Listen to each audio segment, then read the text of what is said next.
Okay. Whenever you're ready, Jacob. Alrighty, welcome back.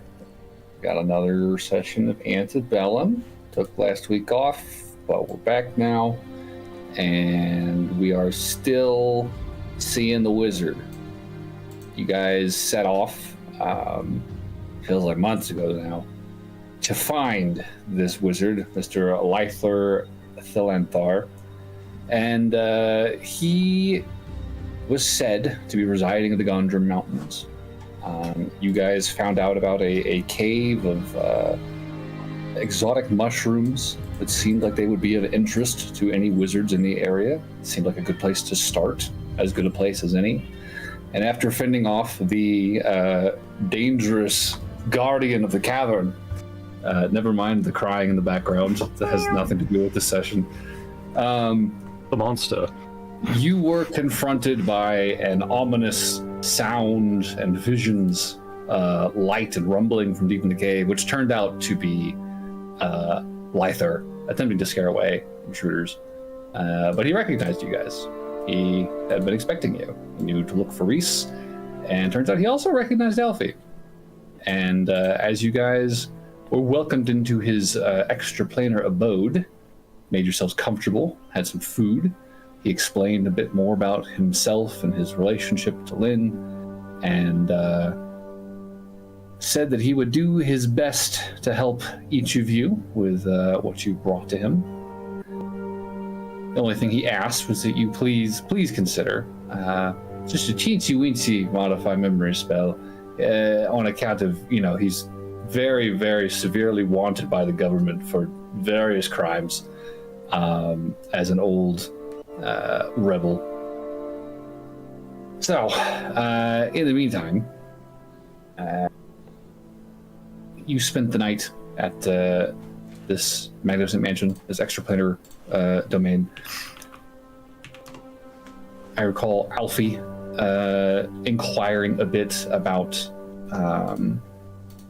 Lythor's relationship with her mother and father in the past. Sybil, as well, mentioned that she wanted to discuss some things in private with Lythor. And Lythor spent that first night observing Athos in his sleep to confirm Lynn's suspicion. And come morning, he gathered everyone who was willing to risk bearing the knowledge of this condition, since the knowledge could make one more vulnerable should they become infected themselves. And he explained what it meant to be void-touched, as it seemed that Athos had come to house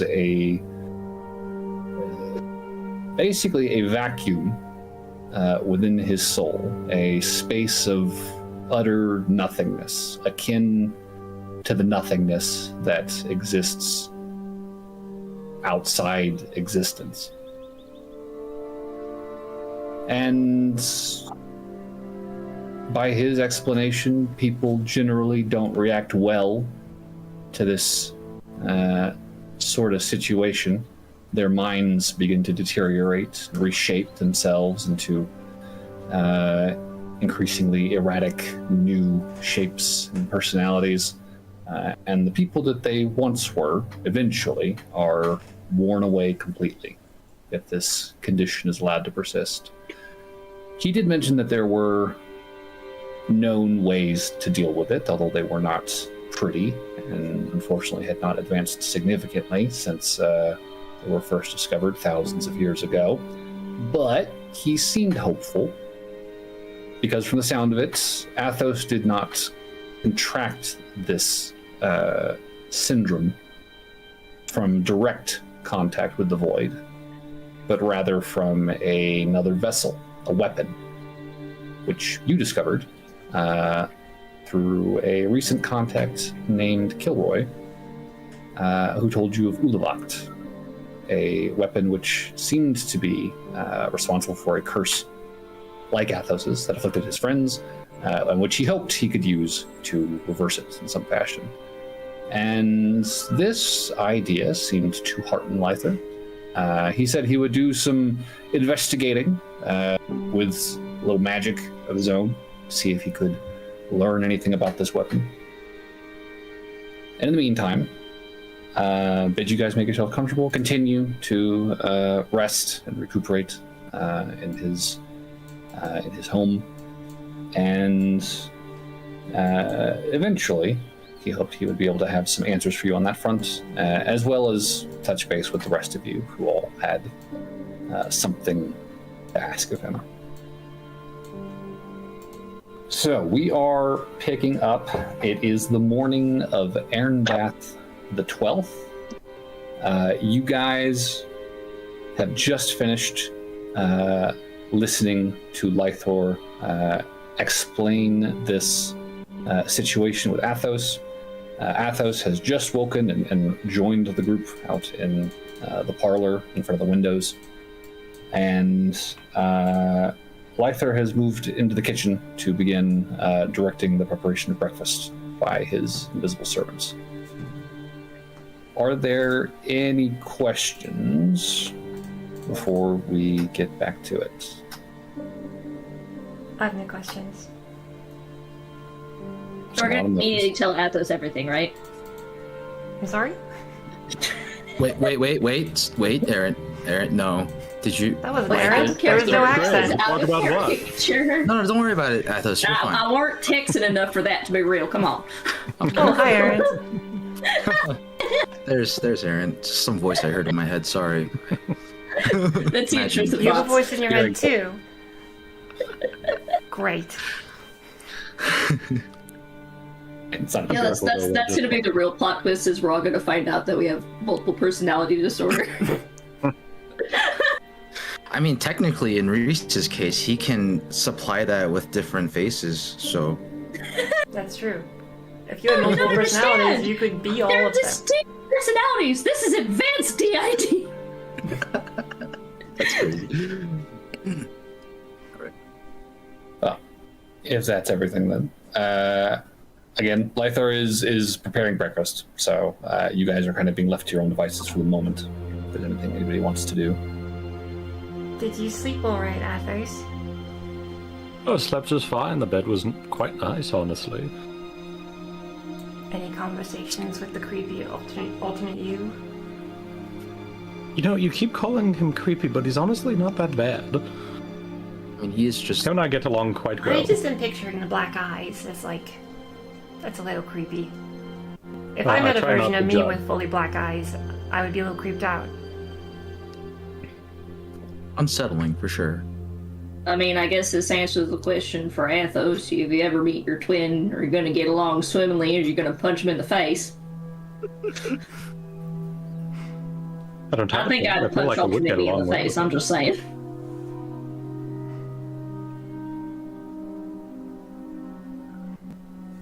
Well, did it happen to do anything? Was he able to discover anything? We know what's wrong. Oh, well, that's lovely. Yes, part of the issue being that if you know what's wrong, your condition will worsen quite dramatically. Oh, At least Sort by the of way a- Lythor was explaining to us.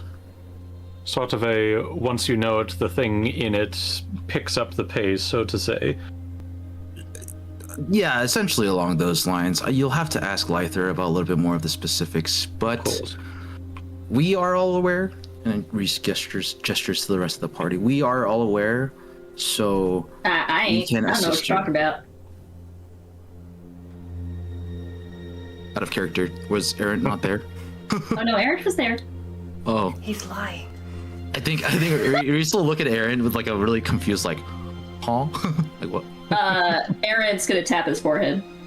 Or tap the side of his head. Oh, okay, I get you. Reese is gonna do a really, really obvious like wink, you know, like, yeah. Aaron will facepalm because Reese did not get what he was laying down. Oh, okay, yeah. All right. Anyways, Oh. I suppose it's best Lythor- that I don't ask about it. It would be for the best.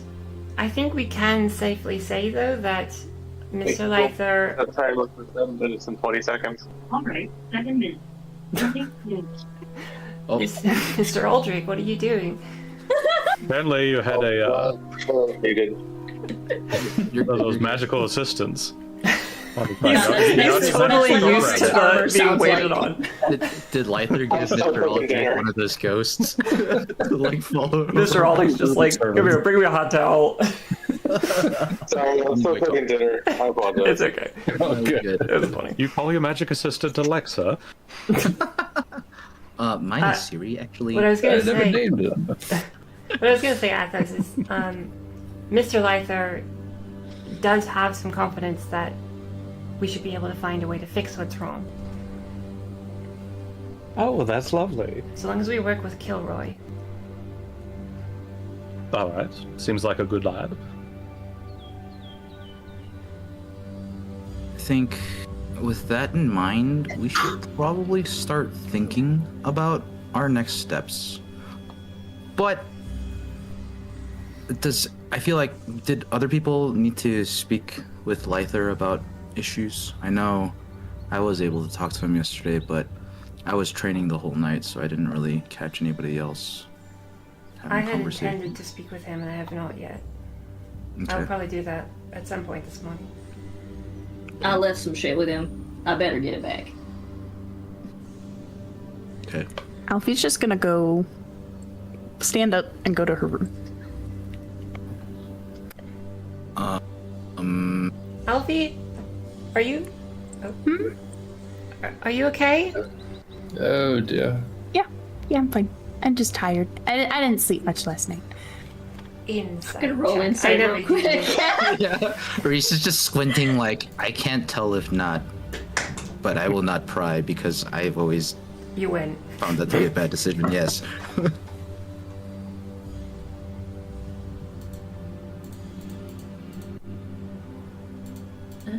25.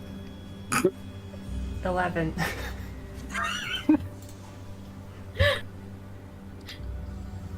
I don't think anybody's beating a 25. It's probably fine. Okay. It's probably Alfie fine. will lie her little head off and do a little yawn and then walk away. I mean, we did have to wake up early. Right, then the true. beds are very comfy. Oh my That's gosh, also- the beds were amazing. I slept like a baby. Don't feel obliged to stay awake on my account. I wanted to get ahead of Mr. Athos for the big conversation, but you're on vacation time here, so please, if you're tired, you're welcome to retire. But breakfast will be ready shortly here. There's some sizzling over on the stove. Oh, is he talking to Alfie? He's just kind of talking absently to the room, not really directed at anybody. I imagine he's talking to us through like a kitchen window. Yeah. I think Reese will kind of pipe up a little bit louder to ask Alfie. Alfie, do you want us to bring some food to your room? I'm not hungry. Okay. Is it okay if I bring food to your room anyway? No. Oh, that's too bad. Oh dear. Chuckling. Good old Errant. Well, I guess if we're treating this as a vacation. Mr. Lythor, you said all of your books were free to read, right? Well, I suppose whatever I've left out is certainly fair game. Not here to admonish anyone for the pursuit of knowledge.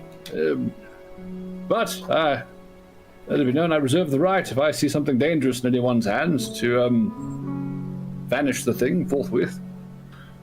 Of course. Yeah, I've had my fair share of books being taken from me whenever I visited some of Lynn's friends with her.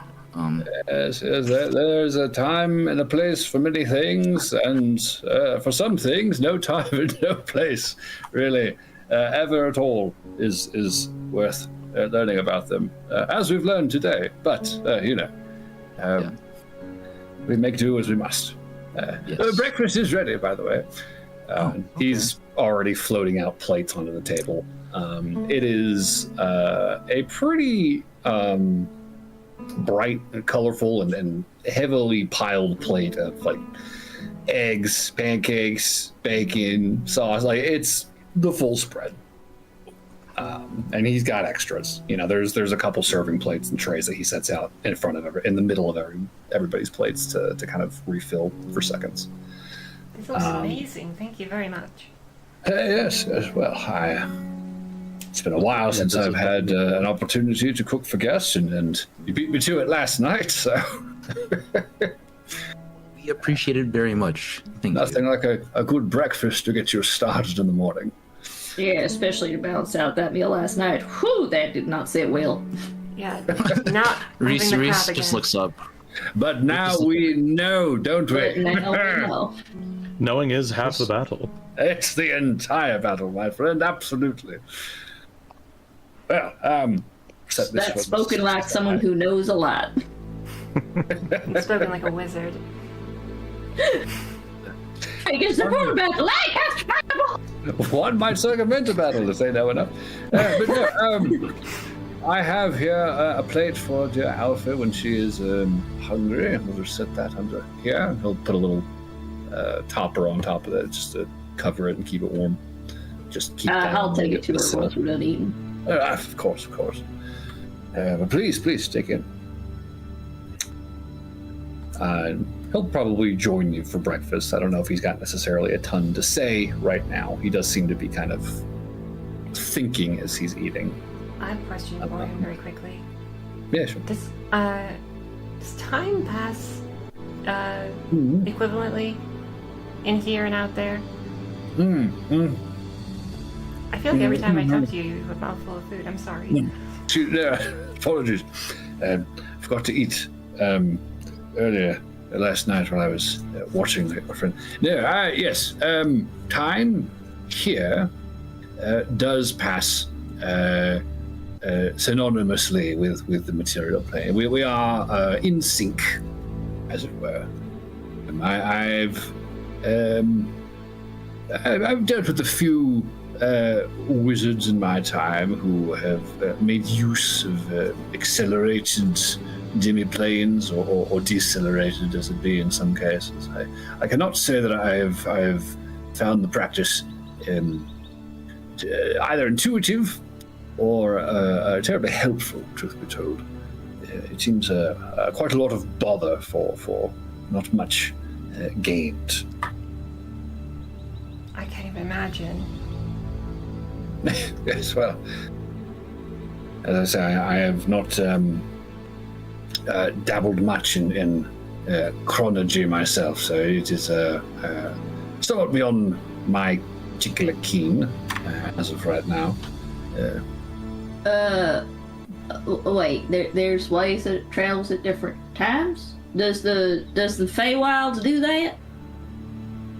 Yes.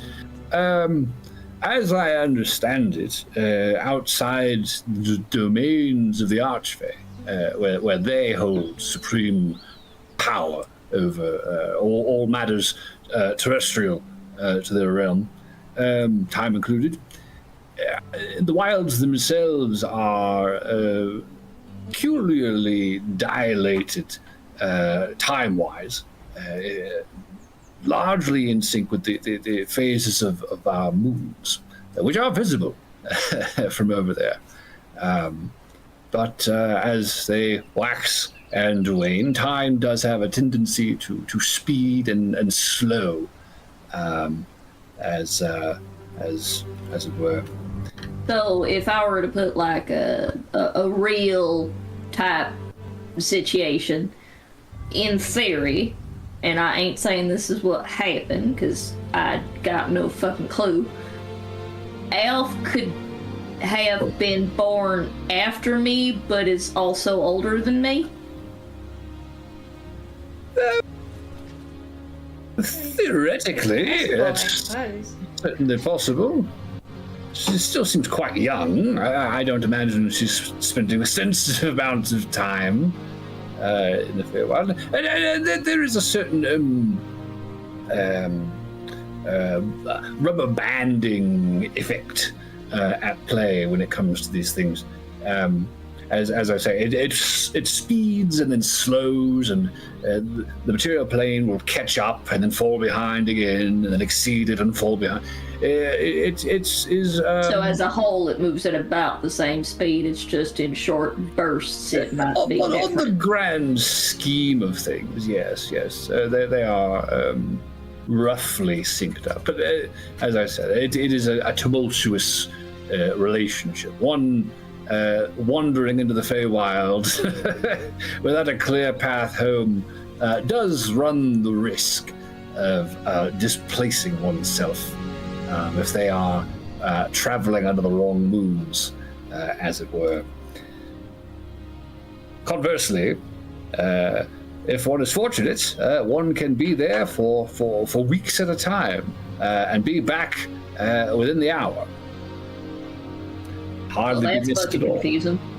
Yes, It is. it is quite impressive, actually. A phenomenal cosmic phenomena. But yes, no. To answer your question, yes and no. I had a different question. I'm not quite sure how to put this nice like, so I'm sorry. But if you're planning on wiping memories as much as you can about your existence, wouldn't us coming here be pointless? Well, truthfully, I've not done this extensively, but I have long had this protocol for visitation, at least since I had to go into hiding. It was one that we theorized about back in, 300s. Lynn and I were discussing potential consequences to further rebellious, seditious activities, and potential need for concealment. But I would be attempting to, as subtly as possible, remove myself and my location as the source of your current knowledge, in order to maintain my present hiding space. I cannot say I'm terribly concerned about folks knowing my name per se, but if God forbid you are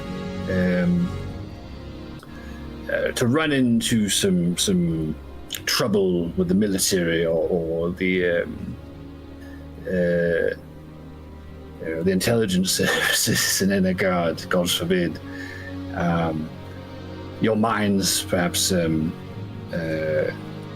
examined against your wills, it would be something of a jeopardy to me if they were to glean my whereabouts. I am rather wanted for various crimes, truthfully. So you ain't taking all the fruit off the tree, but you are taking some of the apples. We are picking the apples and handing you a basket, and then putting up a nice bright blue curtain around the tree, like it was never there. And we're going to put a blindfold on you, spin you around, and send you on your way. And hopefully, mum's the word. And I feel like I've heard a kid's story about this. The lizard of Snoz? No, that can't be right. Yeah, not important. it sounds familiar. I may have read that a couple of hundred years ago. It's not something so. Something like, don't pay no mind to that guy behind that sheet over there. Yes. Pay him no mind. He's hardly an important fellow at all. Certainly not worth dispatching a battalion to find by any means.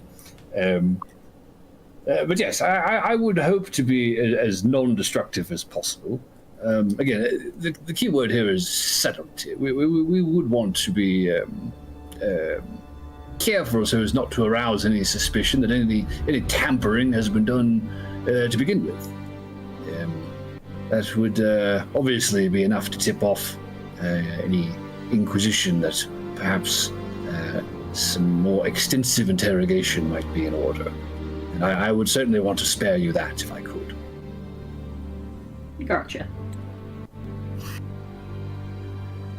Sybil looks very uncomfortable during this conversation.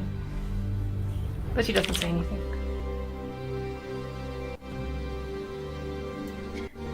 Maybe if you painted an orange tree on the blue sheet? I don't know if the color here is very important, Aaron. It is a metaphorical sheet in this instance, but... No, I get that. I'm saying, is taking the only option, or is replacing also in there? It's more of a sort of a folding and concealing and pinning and covering the patch job, rather than really a take and replace. As I say, I would prefer not to do anything destructive if I can help it. So if there is definitely a glance at Sybil as he says that. If I were putting it in woodworking terms, it'd be if you have a carving of a house in a forest, it would be carving away enough of the house so that it looks like the trees.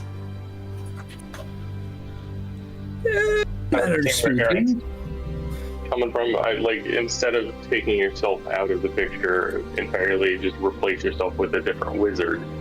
That's what I'm saying. An orange tree. So the research, they think that we got the information from a different wizard, not yourself.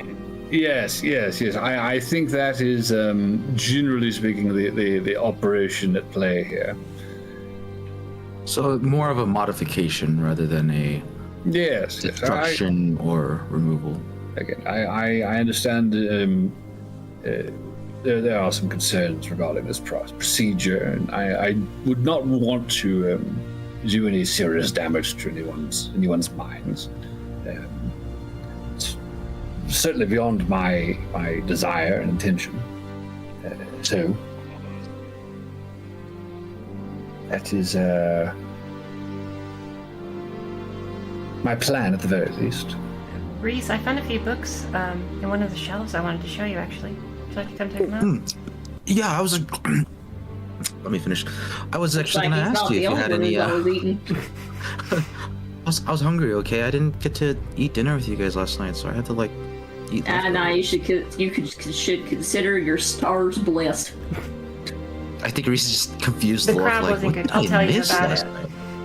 Okay, but yeah, I was going to ask you, so if you found anything you thought I'd like or anything, but yeah, I'll follow you. Yeah. I think Sybil would take you over to some shelf and... I don't know what kind of books Reese likes exactly, but she found a few for you. Yeah, I mean, I think any sort of any sort of knowledgeable books about just... I think Reese is just curious about most things, really. Anything he can put into practice, maybe he'd probably be a little bit more interested in, just because he's probably not as interested in magic tomes or that kind of stuff because he can't cast magic. Maybe I found a book about combat strategies of the various wars on Vaergose or something. Yeah, something like that, tactics of generals of the past, or even I found maybe this book by Sun Tzu. Yeah. The Art of War. I think Reese would also be interested in books about the deities of Vaergose, or history books. I think because of his time with Lynn, and Lynn kind of impressing upon him the importance of knowing history and the effects of it and understanding it so as to not repeat it again. Yeah. I think is important. So he'd be interested in those kinds of books as well. Sure. Yeah, a lot of applicable knowledge, or helpful or interesting knowledge kind of books. Okay. Yeah, Sybil will step away with Reese and show him some books. Aaron's gonna Nerding take out. Alfie's food up to her. Okay. Yep. I mean, he set her a plate, and she's got a cover on it. It's still warm with the touch. Carry it down the hall towards Alfie's room. Alf,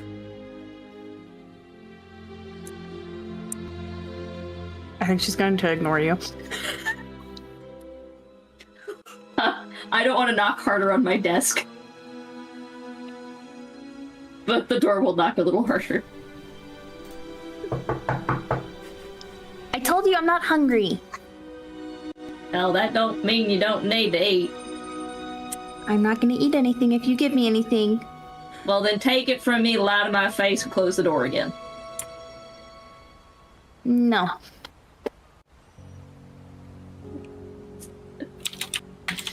Well, it's either that or me sitting out here and thinking that you need talking to after all.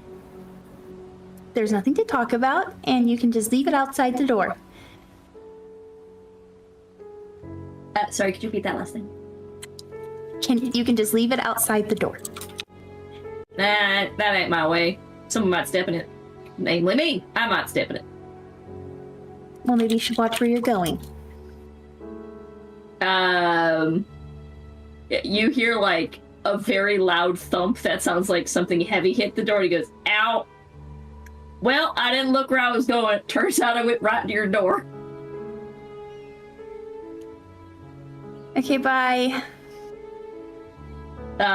You hear that, like, you hear the sliding of something down the door that ends at the bottom. He goes, alright, I guess we're doing this then. She's not responding. That's fine, he'll just sit in front of your door and carve.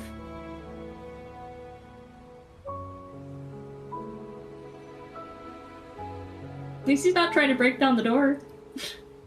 That's good.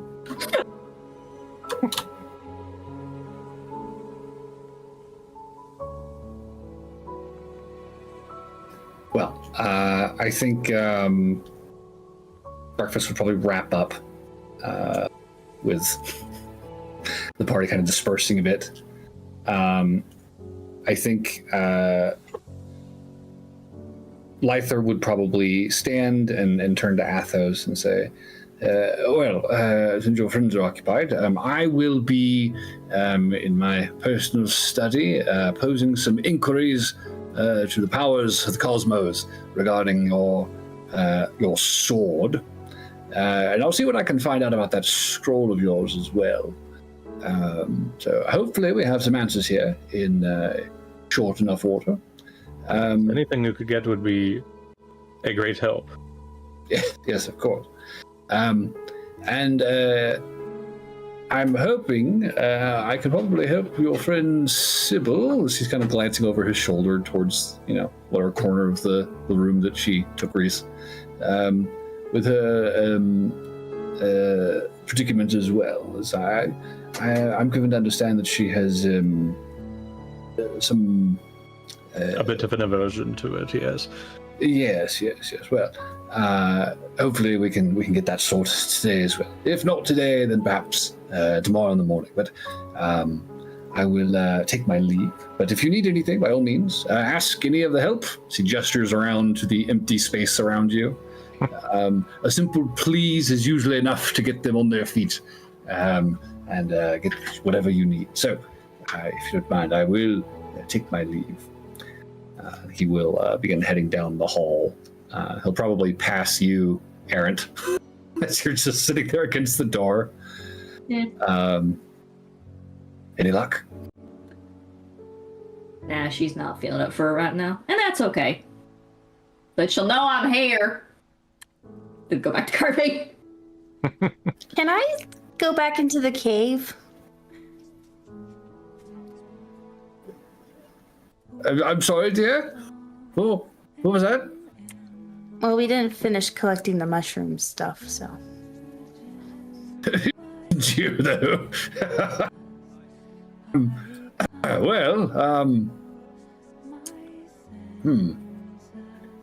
I mean, I'll go with her if she wants to go. I suppose the graver danger is certainly been dealt with. Assuming there's just the one. There is, to the best of my knowledge. But I suppose there's no harm in it. Will you be well enough for Say 3 hours? Yeah, that's fine. Alfie will open the door. Aaron's gonna hide what he was working on. Well, I will see what I can find out regarding your various projects in that time, and I suppose whenever you're finished, just head back to the chamber where we first spoke, and I will have the door open for you there in 3 hours' time. Does that sound doable? Aaron Yep. nods. Thanks. He'll Question, kind of actually. to say something and stop himself. Yeah. Sorry. If people are going out, if it at all makes sense, it might be worth telling Mickey that we're still alive. I know we don't have to, but I feel really bad just having him sit out there and, like, he would just assume that the nice people that he was traveling with are dead in the cave. That seems depressing.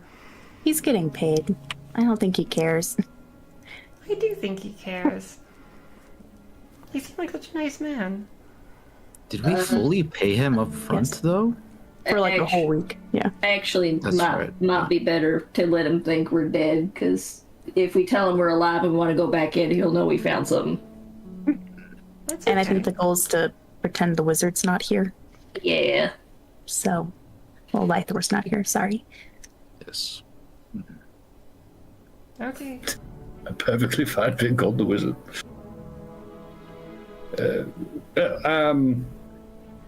Shall we then? Like, they have a vague idea that someone's here, but they don't know who.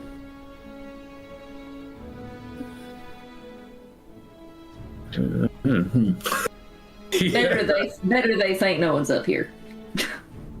I'm kind to agree. Whoever they are, he'll lead you down the hall back towards the living room and towards the blank space on the wall. He'll give it a tap with his knuckle, and you'll watch as the wood ripples and a door takes shape. And he's just going to slightly tap it as it swings open. And beyond, you can see the pitch black darkness of the Parshinan cave. Question for DM: would Reese and Sybil like clock this? Would they see? Yeah, I mean, Yeah, they're we're- literally yeah. towards the entrance. Right. I think Reese will kind of lift his head up out of the book, see this, and be like, "Are you guys going out? Do you want me? Do you want help? Do you want me to come with you?" We should be okay, I think. Yeah, I'm just messing with the mushrooms because y'all want all the money and stuff. So Okay. If you're sure. It's fine. I promise not to bring back any more mystery meat.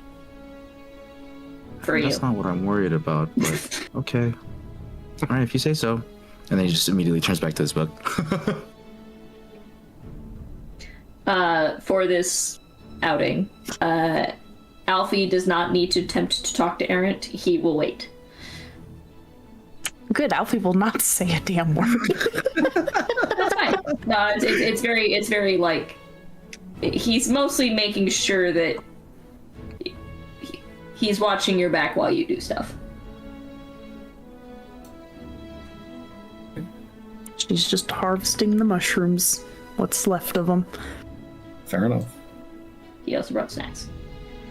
Not that you'll want them, but he brought them. In the interest of not splitting this between conversations and a two-person dungeon crawl, I think a dice roll is probably the best way to resolve your harvest success. So I'll say give me a survival check. With assistance? Yeah, I guess with Sis's advantage, whatever. I do have proficiency in survival. And you've been helping her this whole time, so. And I'm a clear 25. Feeling. All right. So Damn. that will be. Have one of those little montages of Alfie harvesting mushrooms, Errant fully picking her up and running whenever there's like mushrooms walking towards them on the horizon. and she won't fight you about it. Those tiny ones that are like just slowly creeping up. That's more concerning than anything Tiny, else. creepy purple ones. You're welcome. You'll pick her up and she'll just be like, eh. He won't mention it. But the concern's all over his face. Okay. Well, I'll say A really good or really poor roll. Kind of funny. You rolled a 25. I rolled a 25. So I can say this. I do recall from the dungeon crawl. You guys were very thorough. You did hit basically probably 3/4 of them. I think there was one corner of the cave that you guys didn't really fully explore. So accounting for that, and being thorough and careful in your harvest, you will be grabbing another 25 ounces.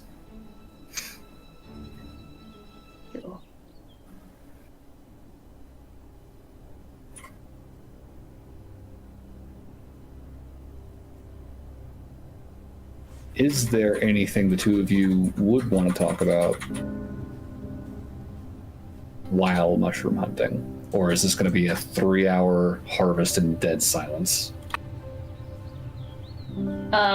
There might be the ever so often errant saying, would you like a snack? Or we gotta move, or some other various of let's get this necessity thing done. Mm-hmm. But Errant is respecting Alfie's space for once in his damn life. Okay. Alfie is very quiet and she listens to what Errant says but denies the food. That's okay. This time.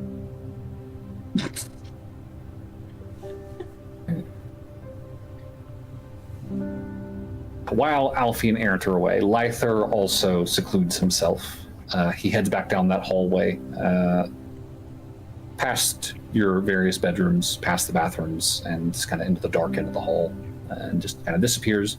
You would hear a distant door open and close, and then he is just kind of gone and leaves y'all to your own devices for the better part of the next 3 hours. So if there's anything the remaining 4 of you would like to do during that time. Isn't Kiko still here too? Kiko is here, but she's not their character. So the 4 of you. Very fair, very fair. Apologies. Yeah, how dare you? How dare you insinuate that the NPC is a PC? Don't mischaracterize them. She's not real, Reese. Figment of my imagination, huh? None of us are. There's gonna be a shared delusion. That's what this game is. Ah, yes, but now we're doing Inception levels of delusion. I think I would probably just peruse the library, so to say. Mm-hmm. Okay. I mean, you're in good company. Sybil and Reese are likewise perusing, and he has a very expansive collection. There's a lot here, and there's definitely, I'm sure, many titles that you recognize from your studies in university. Lots and lots of college texts, although most of them seem to be wildly out of date compared to the ones you saw at the library in Laramie. But there are just as many books on these shelves, which seem markedly older and rarer for the strangeness of their titles. You are probably able to find plenty here to read on whatever subject you're looking for, much of which probably isn't readily available just anywhere. Well, as I was So there's a particular subject. I was going to say, while Athos is looking over the shelves, you probably hear Sybil kind of pipe up from the couch nearby and say, Athos, what kind of books do you like, actually? I don't know if we've ever talked about this. Mostly things that I can learn from. Things like books on arcana and wizardry type stuff. Yes. There's also another book I'm wondering if he has. I'd like to refer to it. Looking to get some information here about a technique that I had forgotten long ago. From my college days. I know that's not that long ago, but... Is it the Karma Sutra? Now, don't go spoiling the end. What kind of technique are you talking about? Like a spellcasting technique? No, it's a specific angle. Angle? For what? Yeah. I'm sorry, I didn't mean to guess it. You ruined the surprise. I'm just kidding. It's something Kiko and I had been discussing, but we weren't sure the best way to do it. It was always throwing out my back. Roll an investigation at those. What kind of spells are you casting? I think Reese will catch this, like, lift his head up, and a little bit red-faced, just turn his head back down into the book. Like he was about to say something, and then decides probably better not to, and just returns to his book. It's like, How could you throw out your back to casting my... Oh. Let's see, investigation, you said. That is a... not bad. That is a 15. 15? Okay. I feel like you and Kiko maybe try dividing and conquering the shells here. You'll beat her to it. She's still, a couple stacks down before you find the text you were looking for. Of course. The old elvish manual of lovemaking. It's a very dry title when translated into common, but Kiko, this one has pictures. We don't need to read Elvish. Oh, sweet. Is this the one you were talking about? Just let me get to the page. I think it was 96. Did you find the spellbook you were looking for? Spellbook? Yeah, you said you liked reading about arcana and stuff, right? Well, yes, but also things that I can learn from. suppressed chuckle from Reese's book. I feel like that was just a full, prairie dog moment. Spellbook? Spellbook? Oh, well, is it... Are there cool things in there? Cool spells? Magic? Arcane stuff? No. None of the sort, believe it or not. The Par Ar Meleth is what we will be calling this text. Sybil's confused. She's going to Yes. stand up and walk over. What are you reading? Are Meleth, I think is how you say it. See, look, and he just full opens it up. As you on the say page that, we're at. Sybil does speak Elvish, and she immediately blushes. Oh, that kind of book. Yes, okay. Yes, you can learn many things from good books. Right, It's yes. time a full-on suppressed snort from Reese's book when Athos says the name. I think he... Wait, let me check, actually. You know what? I need to make sure. I had to make sure I knew Elvish. I was like, wait a minute. Yes, he knows Elvish, yeah. Reese has a very suppressed snort and then just does not lift his head up from the book, though slightly blushing. Well, I hope you guys find what you're looking for. And she goes and sits back down at the couch. I think we did. It's page 96. Blooming Lotus. I had a feeling. It doesn't look that hard. I like the idea that he bought it thinking it was a yoga book. Look, all I'm saying is I throw my back out whenever I'm doing it here. You're not supporting it. Look where his elbows are. Oh, that's it.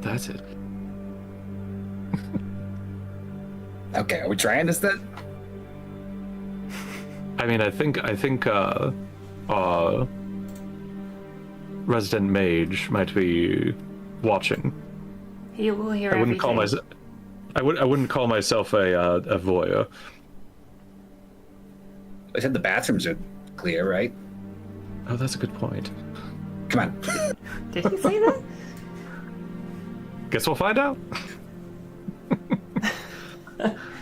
Ta! Oh, listen, you fucking creep! She closes the door. We just hear him turn on a record player in his study. Instantly, there's some fucking like Careless whisper.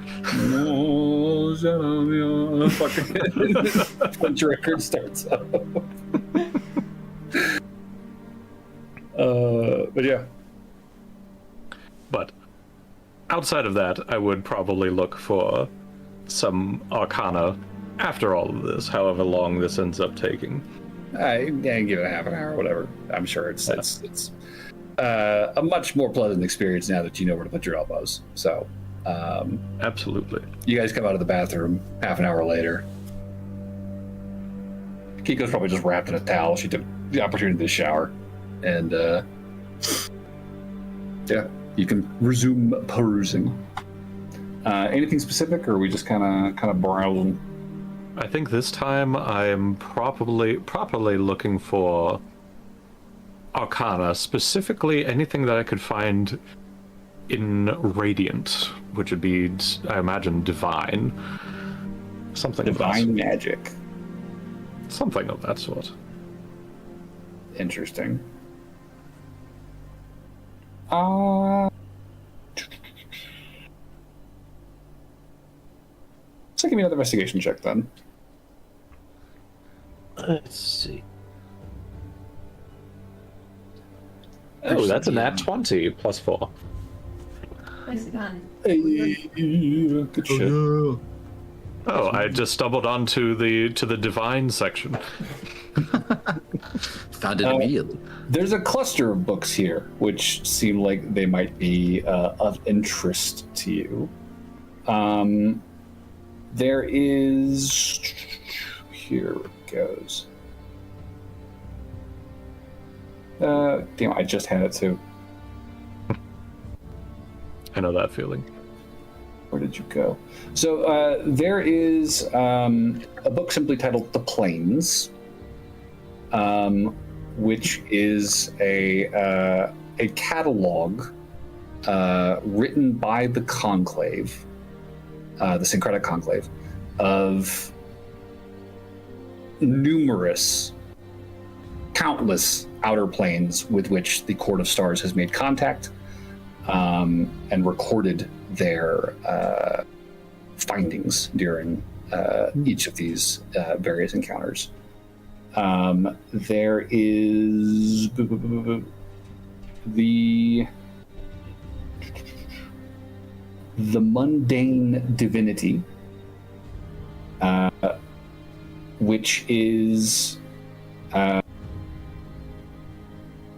not that it would be familiar to Athos, but to the party. This is actually written by Tarian Vance, Cardinal Tarian, if you recall. This is a treatise on questions of the soul, its nature, its creation, its formation, and its relationship to the wider planescape. There is Sundering the Firmament, a hypothetical exploration of waging war on divinity. What would it take for an archmage, or archmages plural, to successfully win a conflict with a divine being? There's a text called The Arms of Heaven and Hell, which is a collection of dwarvish legends about supernatural weapons. Yep. Reese would be very interested in that book if Athos pulls it out and starts reading it out loud or anything like that. Just because Reese likes weapons. Yeah, that's fair. That's fair. There's also where's the list of texts?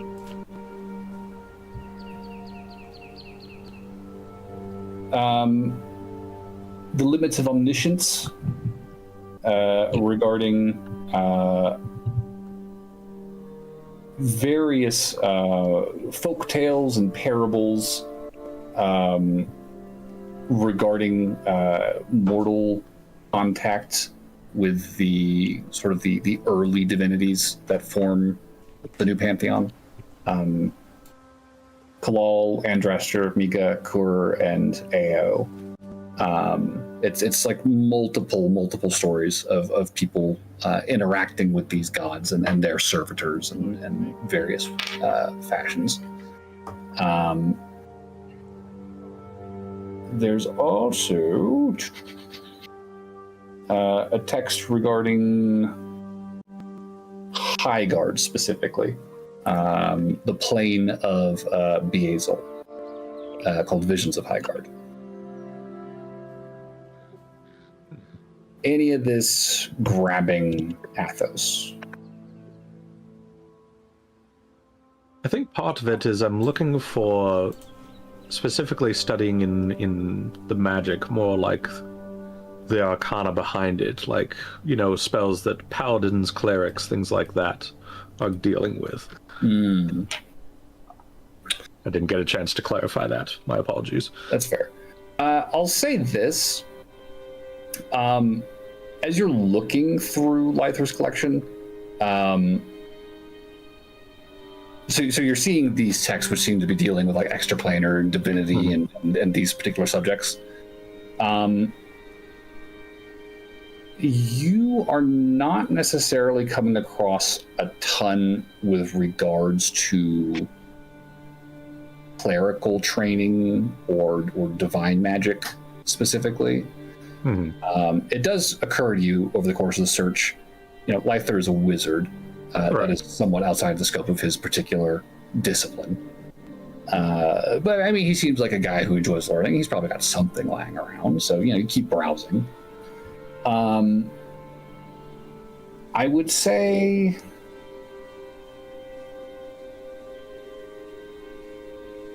in the course of your search, the best thing that you come across is probably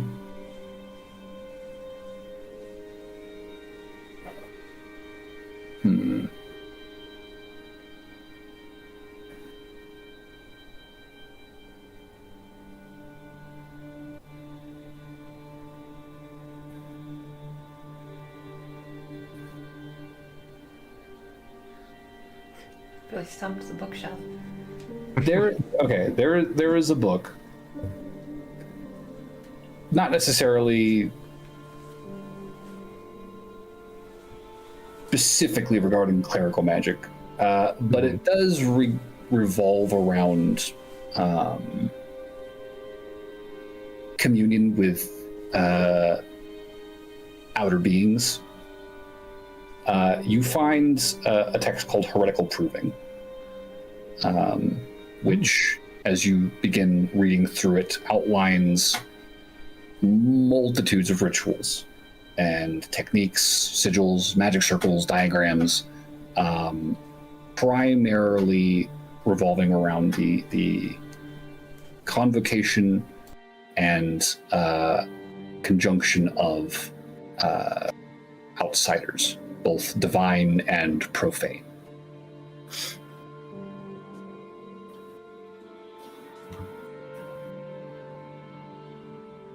I would probably sit down with this book, start studying it. Okay. Are you looking for something specific in here? More to try and get a grasp on... In essence, you know, I know that most divine magic comes from the gods themselves, but clearly there must be some way to harness it, trying to get some idea of trying to be able to do anything with it outside of divine intervention. Okay, so kind of looking to see like how is this magic acquired at all? Basically, yes. Okay. At least for starters. I know I'm jumping into the deep end as not even a wizard, but yeah, I mean it is a question, which I'm sure a well-studied cleric would have an answer to, but unfortunately, Lythor is not quite on that bent. Mm-hmm. But out of this text, there is definitely a section here on the forging of pacts, specifically how magic can be parceled out from outsiders, bequeathed to mortal beings, made a part of them, usually in exchange for, some service or contract or promise. And there is commentary throughout this that sort of discusses and compares it to the sort of magic gleaned through devotion, right? Which you begin to kind of take as like, okay, this is kind of sideways referencing clerical divine magic, right? And I'd say what you pick up is that typically the magic wielded by clerics, paladins, and their ilk tends to be given by the gods as effectively a gift, an unsolicited gift. These are usually people who, for one reason or another, greatly embody or exemplify the virtues which sustain that being. And in order to, in a very selfish sort of description, this book kind of posits like, the gods are no different than devils. They are self-interested in, at the bottom of all things. And, a god chooses a champion because they want to exert their influence, and the champion is well suited to wield the god's power. So the god gives this power, the champion takes it, wields it, and thus, the god's power grows from that small investment. It seems to you from this reading and from these various kind of sideways comparisons interspersed throughout all of the description of ritual and pact forging. If you're looking for divine magic specifically, outside of just being the kind of virtuous motherfucker that would catch a god's attention and earn their favor, if one really wishes for this in a more short order, they are usually it's not much different from contacting a demon or some distant being from the edge of reality. You just ask and maybe they'll answer. Interesting. And hey, here's an entire chapter about asking and how to do it. Very interesting. How can I make this work for myself without having that contract? Now that's a question. He's probably just going to be talking to himself while he's reading this. Sure. Okay. Yes, Reese. So, once Reese finishes whichever book that Sybil, oh my god, I'm forgetting the word, suggested that he read, I think he would remember that Lythor had ties to the Vaergose movement, and part of what Lynn was doing, and I think he'd start to look for any sort of book or text, maybe even that newspaper that they used to write, just to have just to learn more about the whole movement, because all of Reese's knowledge is kind of what was passed on to him by Lynn, and so I think he that thought, that memory would like pique his curiosity, and I think he'd start to look for those. Okay.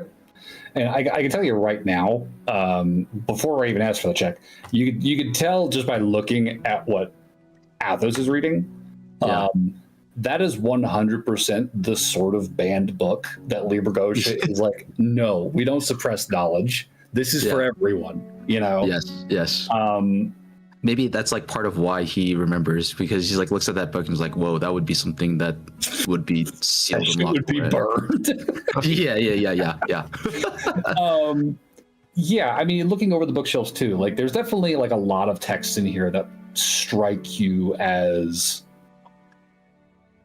probably like a crime to own. You know, like there's some dangerous stuff in here. Even though Lythor said he locked the worst of it up, like you're looking at these titles, it's like, oh god, there's like so much conjuration in here. Like this is. Oh, he'd be in so much trouble, right?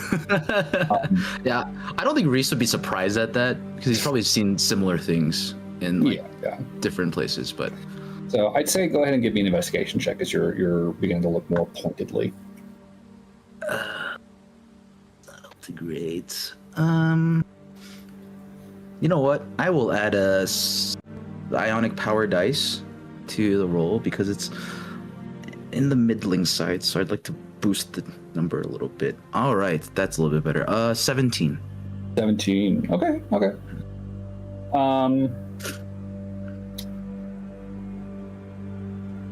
So there's definitely some text in here that, you know, moving on from the conjuration, you're like recognizing, okay, there's definitely some banned subjects being stored on top of that here, like Specters of Death, which is a text that kind of conjectures onto the nature of ghosts and hauntings.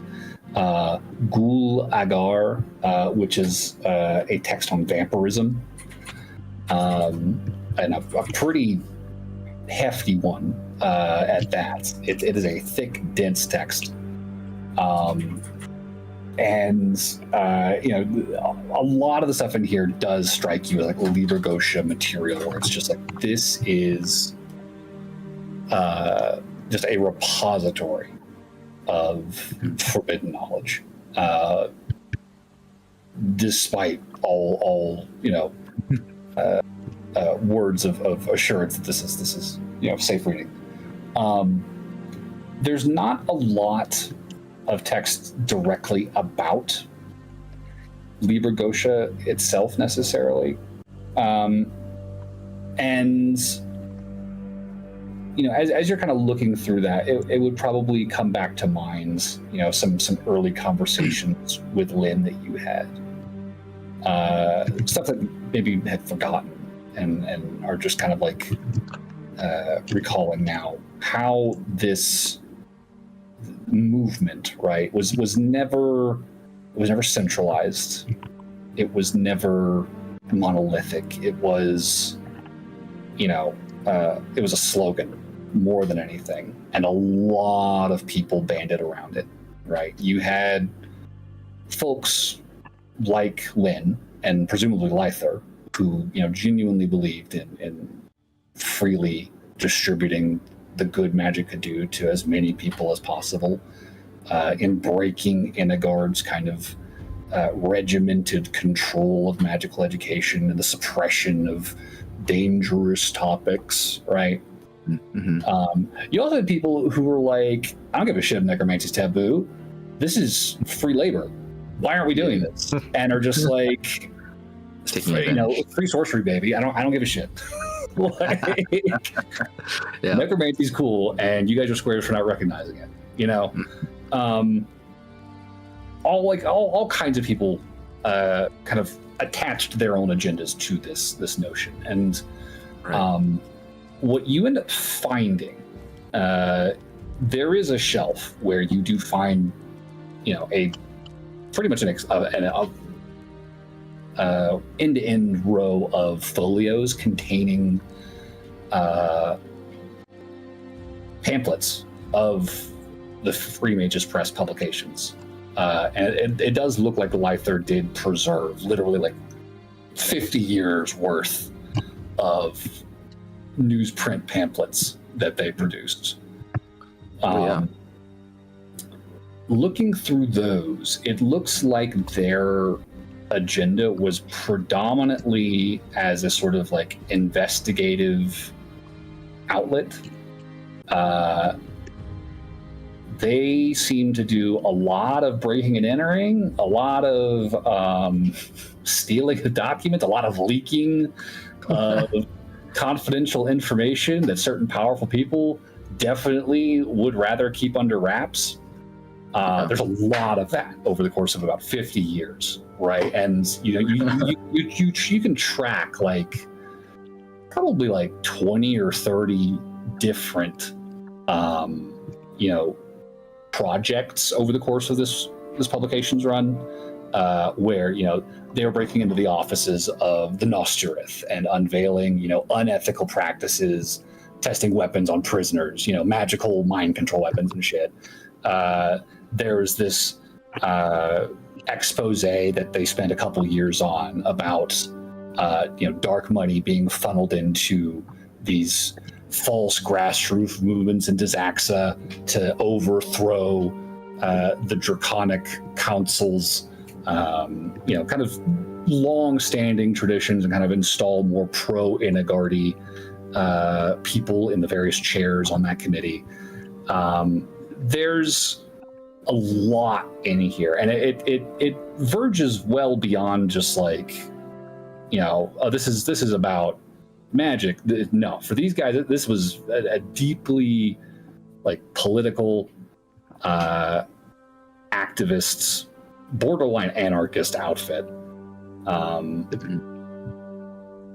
Looking through, you don't necessarily see a lot in the way of,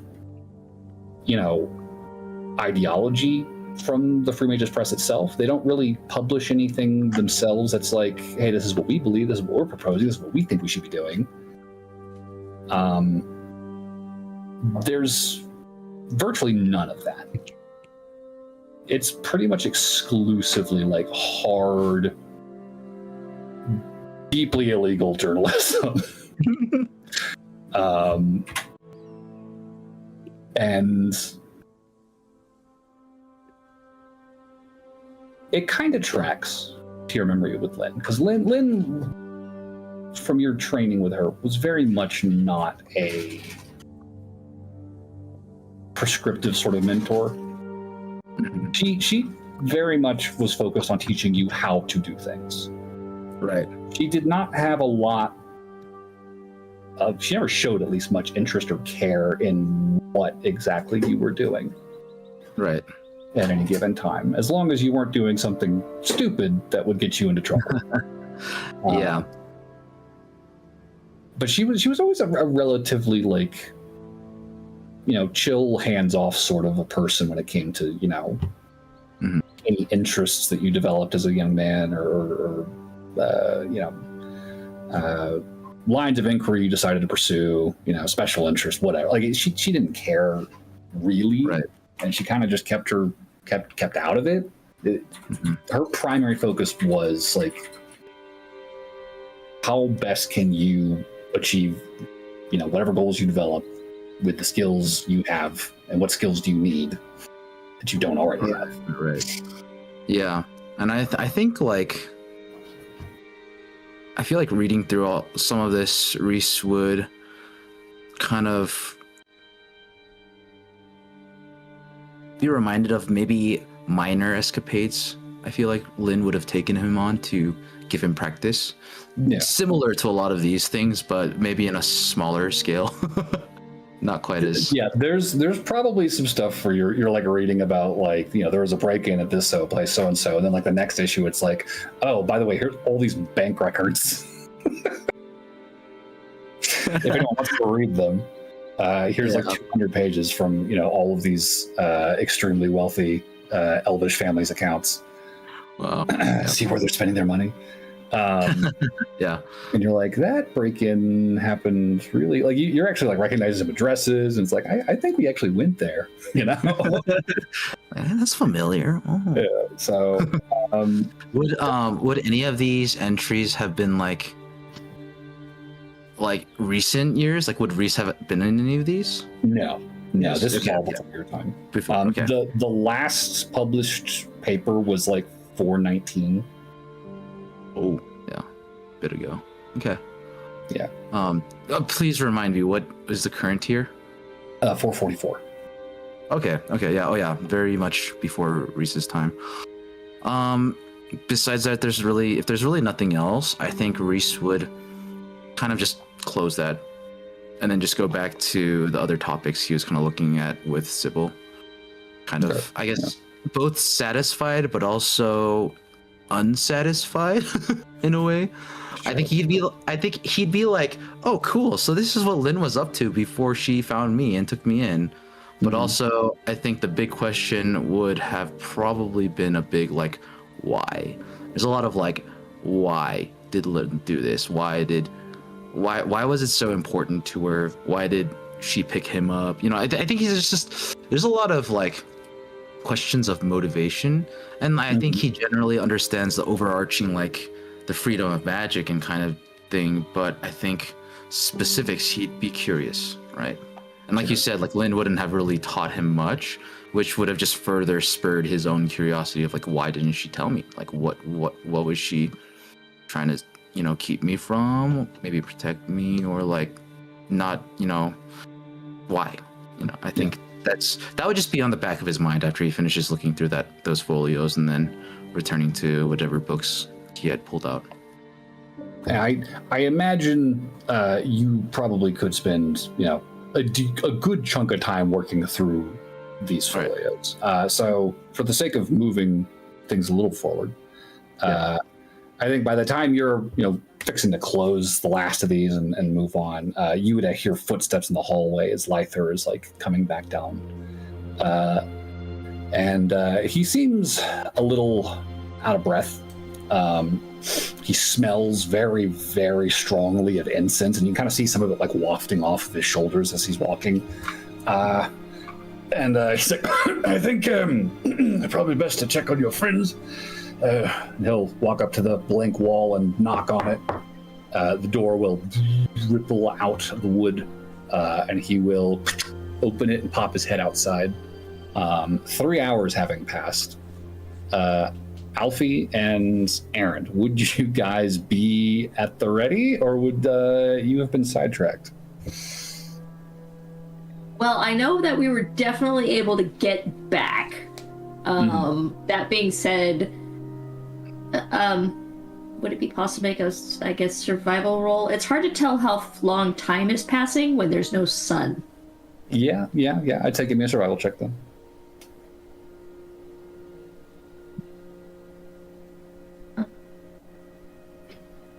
Seems like Alfie is 15? Oh. 15. I'm here. I'm eating. Oh, okay. Well, like, she's okay. Yeah, I mean, it's too many not, mushrooms. It's not the easiest thing in the dark. You would definitely have to improvise. Candles and torches tend to be good ways of keeping time in the dark when the need arises. So, using a few of those to measure the passage of time. I don't think it would be too difficult for you to kind of gauge, like, all right, this third torch is starting to die down. Probably should start heading back. I'd say with a 15, yeah, I mean, you guys have explored this place pretty thoroughly. Got a pretty good sense of navigating the space at the very least, so you're able to get back without too much issue. Okay, then yes, we're on time approximate. All right, then. Yeah, Lythor would open the door. You would see this crack of light appear in the air and then widen as an old elvish man pokes his head out and says, "Oh, there you are. Right on time. Please. How was your excursion?" As he steps back. You got there are a lot of them. Or what kind of mushrooms are them anyway? Is it like which ones? the little ones that like follow you around? Oh, the violet fungus, yes. Violent fungus, I like to call them. Nasty little shits. I mean, they're mostly harmless. They're quite slow. Hardly a threat if you don't stop moving.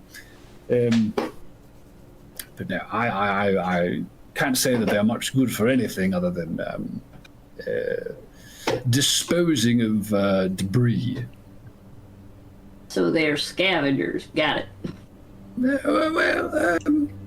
Very, very slow predatory scavengers. But yeah, just scavengers, end of day. But I trust you found enough residuum to satisfy your needs. I mean, honestly, I think if I were still staying at home, this would be enough that I would never have to leave again.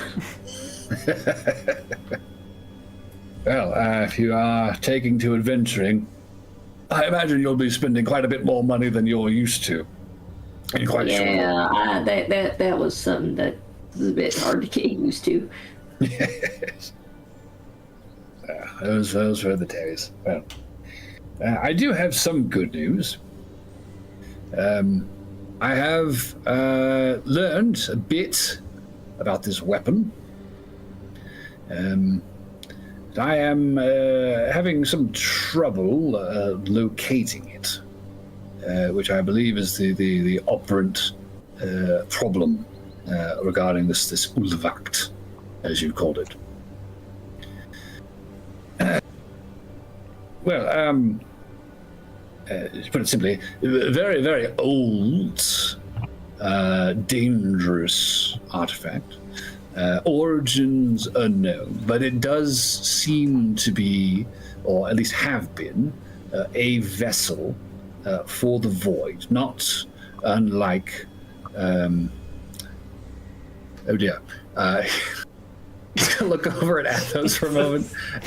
He's gonna snap his fingers real quick. Athos is gonna go dead quiet around you. As I was He saying, just completely blows it. Seems to make people void touch. Oh shit. Oh, you're here. Oh. Athos is like reading intently. There's some mild conversation going off. Goes quiet. He looks up for a second, and Lythor just immediately snaps, makes it go dead silent around him. Man, I am so into this book. I have toned out everything. I can't hear a thing. I was saying, the weapon seemed to be a vessel for the void, and so it would appear that this artifact can act as a sort of substitute with regards to infection and infliction of this condition. So. As you and your friend Kilroy, I recall, surmise correctly, this weapon is indeed responsible, and it was purported to have been taken by Celestials to be destroyed. However, such thing. An object of nothingness. As it turns out, it's very, very difficult to destroy nothing. Seems the angels found themselves in a bit of a quandary, and best they could do was divide it somehow. God knows how. Fighting by zero is a fool's game if you've a mind for numbers. But the blade was split, separated from its hilt, and its parts were concealed in the city that would become Illyria. And when Illyria finally set down on Vaergose, these fragments were moved and buried. And as it turns out, they seem to have been buried here in the Meirlands. What I imagine they thought was quite a remote location at the time. Fast forward 444 years, and civilization has marched ever eastward into the wilderness, and here we are. So I know we are looking for 3 fragments of this weapon, and best as I can tell from these visions, they are all still in the vicinity of the Meirlands. They do not seem to have left since they were first moved, except for one, whose resting place, I glean, was recently disturbed. So, is that actionable, or would you like I should take another stab at this vision questing? Well, I mean, it's great information to know that there are only 3 pieces that we should be looking for, and that they are all still within the region of the Meirlands.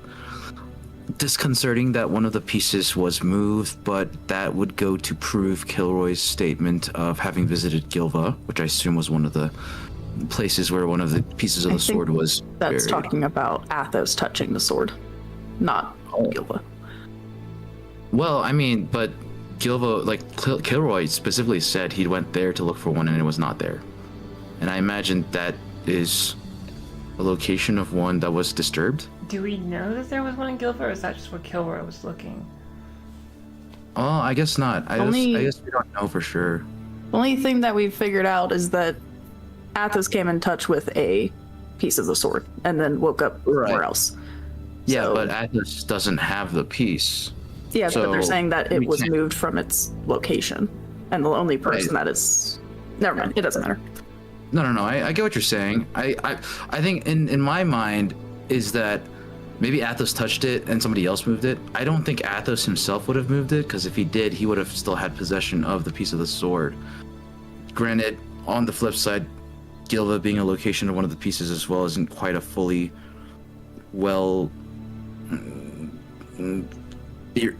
thought theory, in the sense that we don't even know if it was supposed to have been there in the first place. I think it's just from Reese's logic and reasoning. He'd imagine. I think he would ask or not ask, surmise that would have been one of the locations, and because of what Kilroy witnessed there, that would have been one of the places that was fully disturbed. But I don't know. Reese is at this point conjecturing. Yeah. Is what I'd say. I also interpreted it as that was the piece that Athos recently moved, but we don't know. Right. I guess that is very helpful, and we appreciate that. I'm not sure what more actionable we could ask for, save for specific locations. And it sounds like you did try to acquire that, and were unable to. Well, I could take another stab at it. There is no limitation on certain rituals, save one's own constitution. Certainly couldn't hurt to take another look. But, yes, no, I saw the sword, saw an angel, saw the angel leave and then return to a great floating city, and I saw that city lower itself into the sea. And then I saw that blade broken and scattered into the distance towards the mountains to the east. I recognized a few of those peaks, but as far as specific locations, I need to take a second look, see if I could find something. Oh. Wait, all pieces of the sword to the east? Is that what Lythor said? Every piece? Because if that's the case, then Reese's conjecture would be essentially wrong, because Gilva is technically to the west. East of the capital. East of the capital. Ah, okay. Well then, yeah, that does. The Western Sea. Yes. Yeah. Okay. Yeah. Okay. Let's cover that whole area.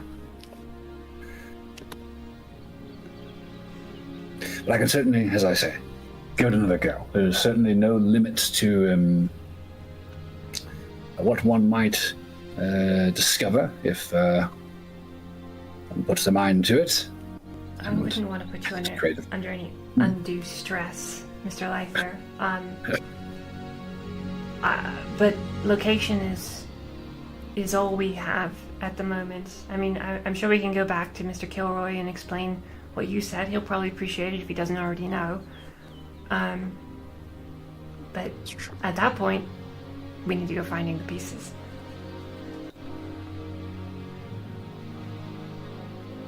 I think Reese would maybe pipe up here and ask, would you...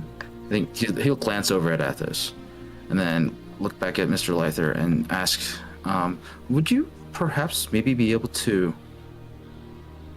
utilize Athos's presence to help you find a piece? I mean, he's supposedly, obviously, actually had contact with one of them. Maybe you could, like, find traces of it on him and then use that.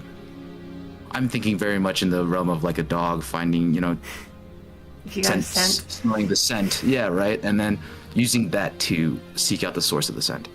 Just the scroll, which he did say he acquired, presumably in the same location he found this fragment. You could probably try something with that. Although I do still need to run my inquiries on that as well. Given its dangers, I've held off a bit. Understandable. It sounds quite dangerous. Yes, well, I certainly prefer to avoid nearly dying, if at all possible. I made it this far. Understandable. But yes, initial findings at the very least. 3 fragments. They all should be relatively local, so heartening. Maybe the next question would be, is there a way we could seek them out by magical means? Some kind of divinatory magic that could show us or guide us to them? Or are we going to mostly be doing legwork and trying to find and track down rumors? I mean, worst case scenario, that is the adventurer's way. That's how I expected this to go. I figured I would ask if you knew of any arcana that might benefit us.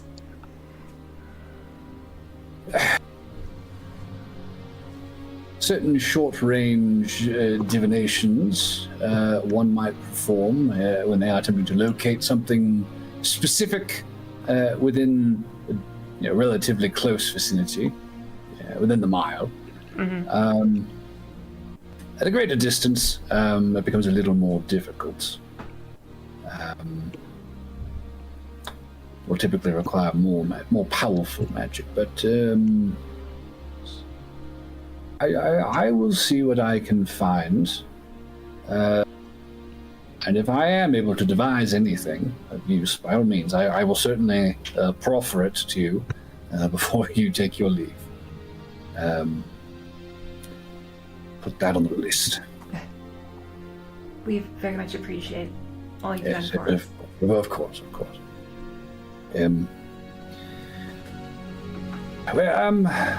Simple. In the interest of perhaps sparing myself another dive into the room of incense, perhaps we might tend to your situation while my chambers air themselves out, and see what we can learn for you. Would you said you would just speak in private on the matter? If that's all right, sure, yes. Yes. We'll have to avail ourselves of one of the adjacent laboratories. This way. I'll follow. And he'll lead back down that hallway. There is a door well down past the bedrooms that is currently cracked, and there's a pretty substantial haze with a very strong, heady smell of incense kind of wafting out of it as he pushes through. Instant headache. Yeah. Keeps going past that one, and then taps the wall on the right side, opposite from that one, and quickly steps inside. So, come in, pulls you in, closes it behind him, kind of waves the last of the incense away. You find yourselves standing in what looks like an alchemical laboratory. You can see, decanters, filtration setups, stills, all manner of pipes and vessels and chemicals, jars on shelves. It is a stocked, if dusty, facility. It does not look like he's actually been in this room in a while. But he very quickly, begins kind of gesturing. You see lights fly from his fingers to various sconces around the room. Small little golden orbs of light just hanging over the iron gratings to kind of shed this even light around the room. He begins waving his hand across the various surfaces, and the chairs in here vanishing the dust in an instant. And before long, you're sitting at a fairly clean, if unused lab, as he pulls a chair up and sits himself down across from you. So, what seems to be the trouble, my dear? What can I help you with? I hate to do this, but can we take a break before we get into this scene? Because it's about that time. That is, it is 8:50. All right, give it 10 minutes, and we'll catch back up at 9. Sorry, I have to go. So I'll be right back.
Okay.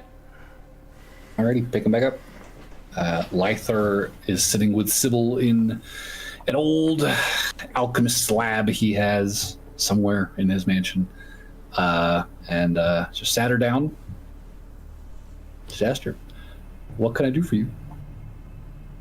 Sybil would be looking around, probably a little distracted. This is an impressive space. Is this where, like, you would make potions and stuff? Once upon a time, and I had more use to, yes. I dabbled a bit in alchemy and the like. Well, I mean, I guess I feel like every time I've seen a new room, I've been impressed, so... I've had a long time to collect it all, so...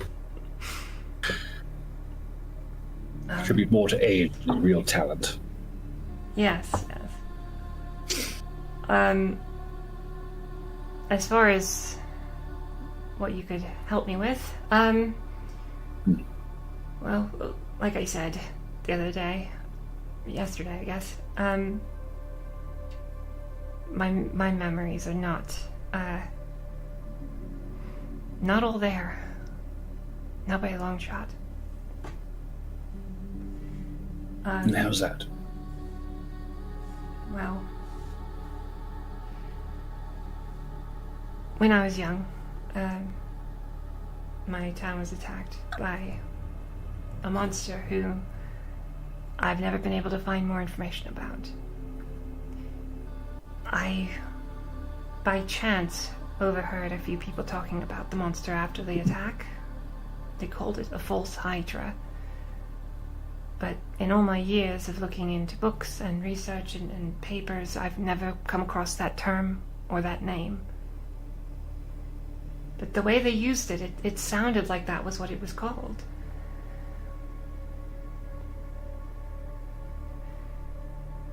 I think Sybil would say, to give you a bit more context, and she would go through her story in a less dramatic way than the last time, perhaps more bullet points, but try to hit on some of the more important things for Lythor to know about, specifically regarding her memories and what's likely missing. Anything that Sybil would conceal in the telling? Or should I just assume that Lythor knows what he needs to know to ask more questions? I think that I don't think Sybil has a reason to conceal. She knows that Lythor's been helpful to all of us, so she wouldn't have to hide anything from him. Okay. He would definitely listen and wouldn't speak to interrupt.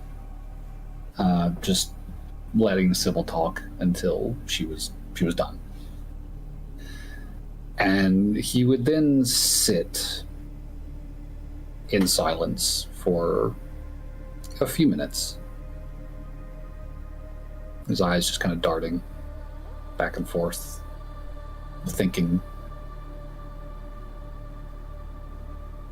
Eventually, he would raise his eyes to meet you again and say, get myself, I should offer my condolences for what sounds like very, very egregious loss. You've certainly been through it. I certainly can see where your concerns regarding my security proposal are perhaps chafing, to say the least.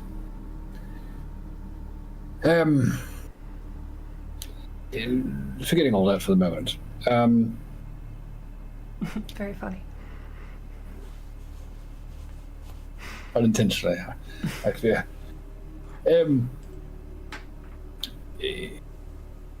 You have no memory whatsoever of your father beyond what you learned after the monster's attack. Which was not much.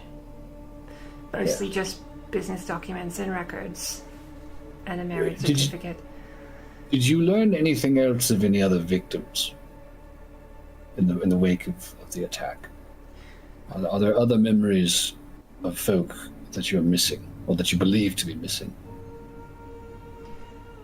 I think it's inevitable that there are people that are missing from my memories. On the day following the attack, my mother and I did go around and talk with some of our local friends. We didn't really get any specific names. People were in different stages of mourning after the fact. Understandable. And it felt like a strange thing to ask in the moment, but just anecdotally, I mean,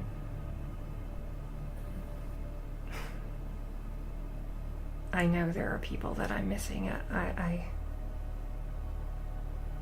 just walking around that town, there were big houses where only one person was living.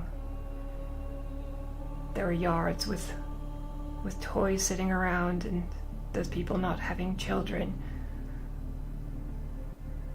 At least as best as I could recall. Like I said, we probably lost about 200 people in the attack if the Halcyon Blades are to be believed. And that would track with what I saw. Which is a considerable number. And I've not heard of these blades. They are a new name to my ears. That's surprising. Well, if they're an up-and-coming adventuring party, or at least if they were up-and-coming, 439 was it? 37? Around there, yes. I've been in hiding since 21. I cannot That's say I've true. gotten much in the way of news with any regularity up here. But it is a name certainly I could make an inquiry about. They could be worthy of legend, potentially. Worthy enough for a vision. If not, we can certainly make some inquiries with some extraplanar observers. See if maybe they've noticed anything. If you can find anything, I'm sure it would be helpful. I actually know Mr. Aldrich is curious about them too. Apparently his past is a little tied into their story as well, from what I can glean. Yeah.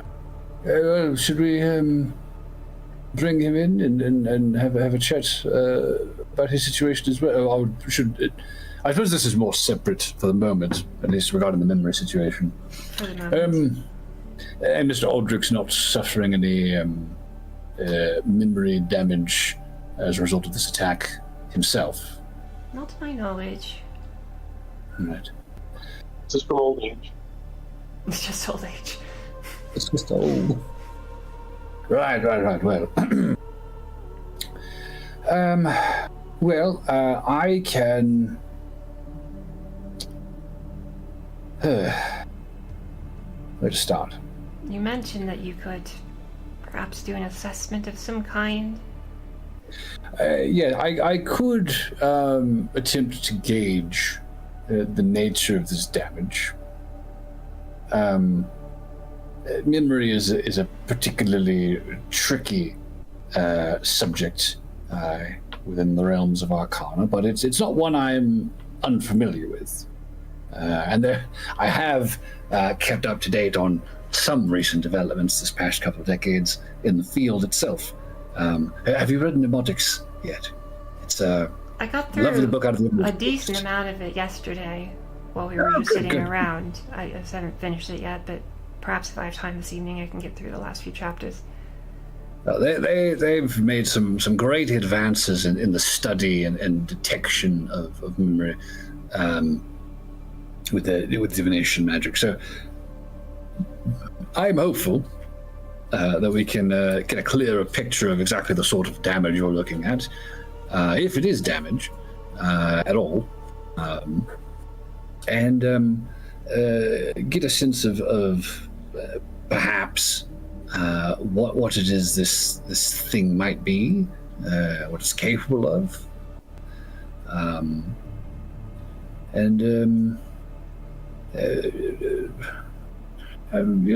more information is always to our benefit. Obviously, however, this would require your permission to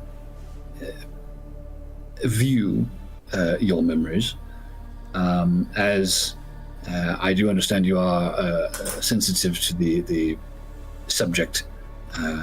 I do need to clarify that before we start, as I do not wish to make any adjustments whatsoever while investigating. If needs be, however, if there is something in there worth tugging at, a string that could perhaps unravel something, do I have your permission to give it a pull? Is that even a possibility? That there's something that you could change in there that would restore memories? Well, again, it depends on exactly what we're dealing with. As I said at breakfast, my intention regarding my own security is much more of a concealing and concealing my concealment sort of thing than a ripping and taking of anything. And in that case, we are, sort of papering over the memory in as unobtrusive a way as possible, to avoid notice from any third parties that might be inspecting. I'm not saying this creature is quite so delicate in whatever it was doing, but such things are possible. And if this is an unknown thing, I mean, there's really no saying what it's capable of or what it may have done, what condition your mind's interior might be in.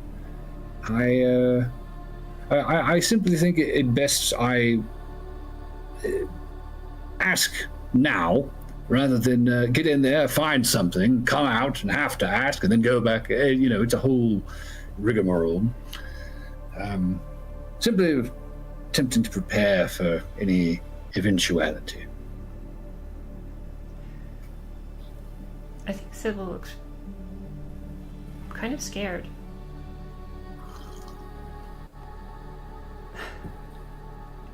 I never, in all of my years of thinking about this, would have considered that it theoretically could be something that could be fixed like this. Truthfully, I don't know if I could handle it if I got everything back.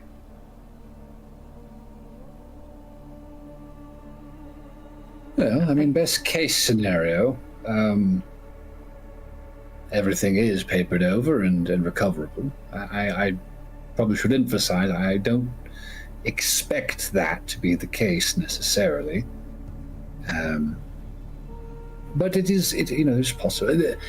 My expectation, more like that, there may be something to this creature's nature of concealment that perhaps may be recoverable. You said it hunted without any of you knowing it was there, and that is quite the feat. In the research I've done in the arcana surrounding memory and illusion and trickery, I have to imagine that song I mentioned to you, the one that we all recall hearing, had to have some very powerful, charming effect attached to it. It's like the creature was... It's like it exists solely to do this this exact thing. Like, this is its hunting method. I have to imagine it has access to something very uniquely powerful, and very specific that it can do.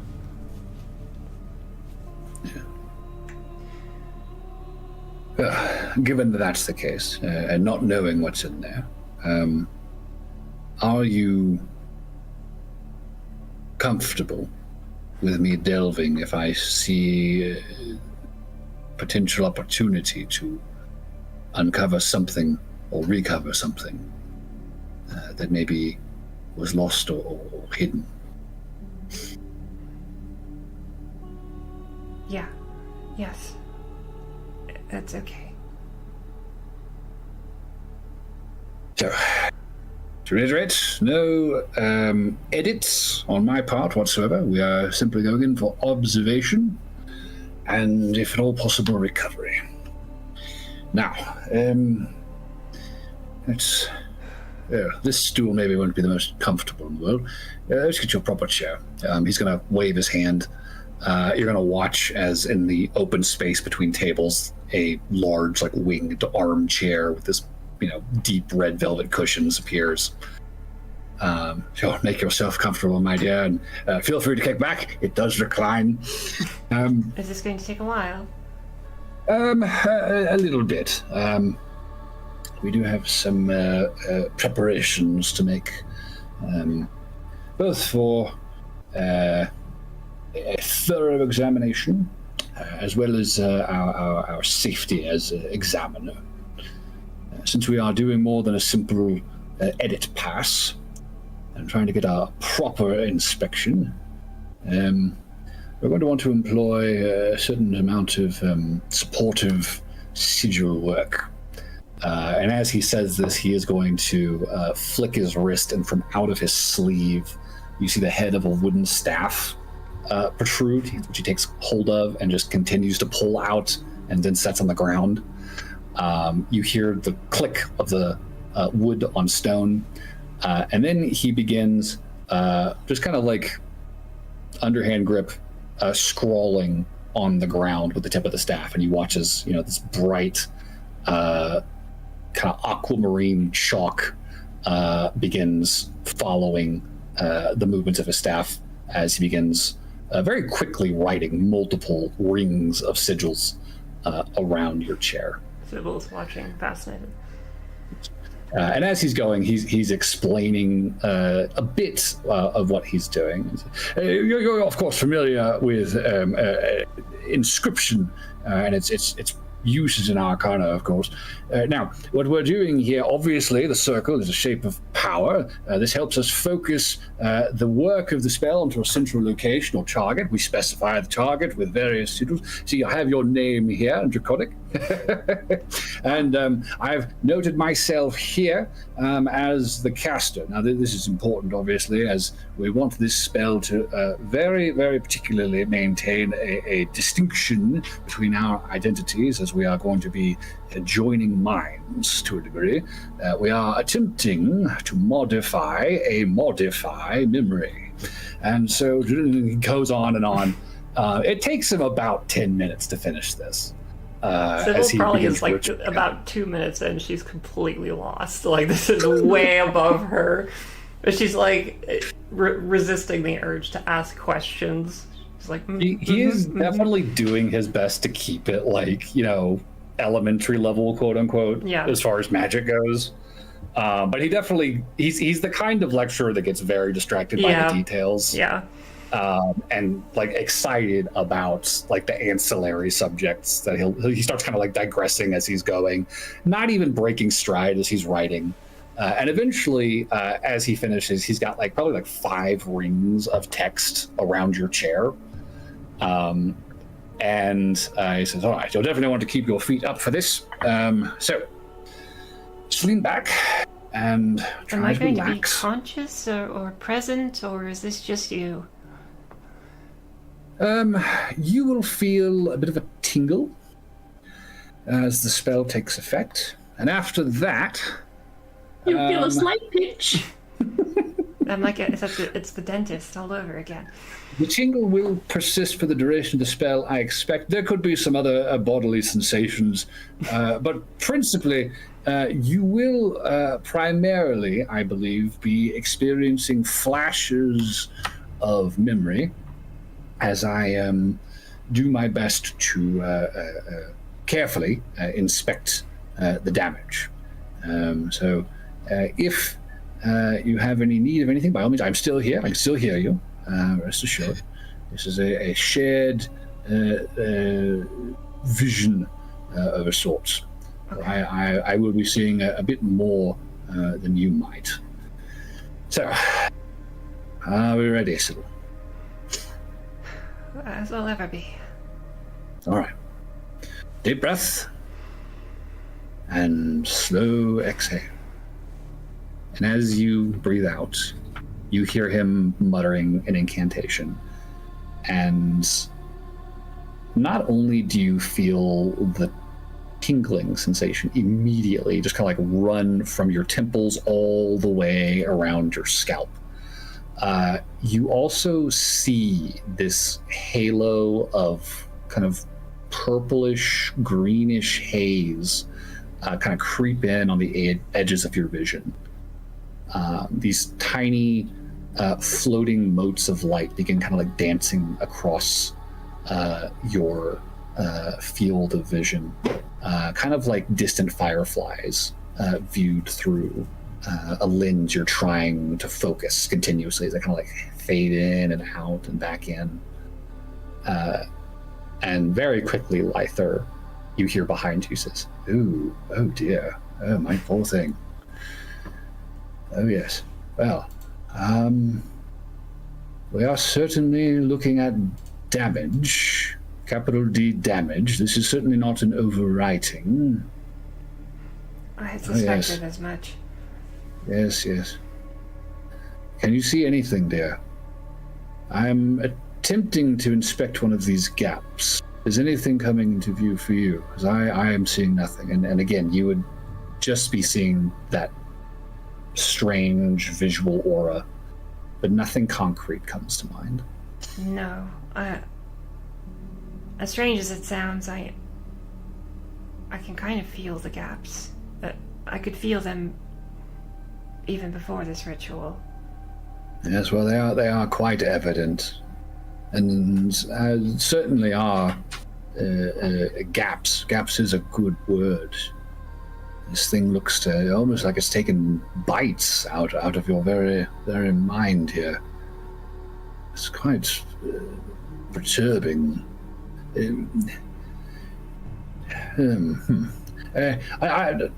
For the record, your mind seems well enough intact. I shouldn't worry at all about that, at least from here. I don't mean to get too distracted, but I don't see...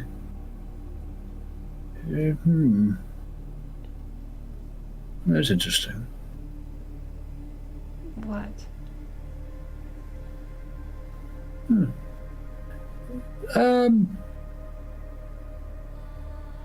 A moment. And he goes quiet. I thought we were communicating.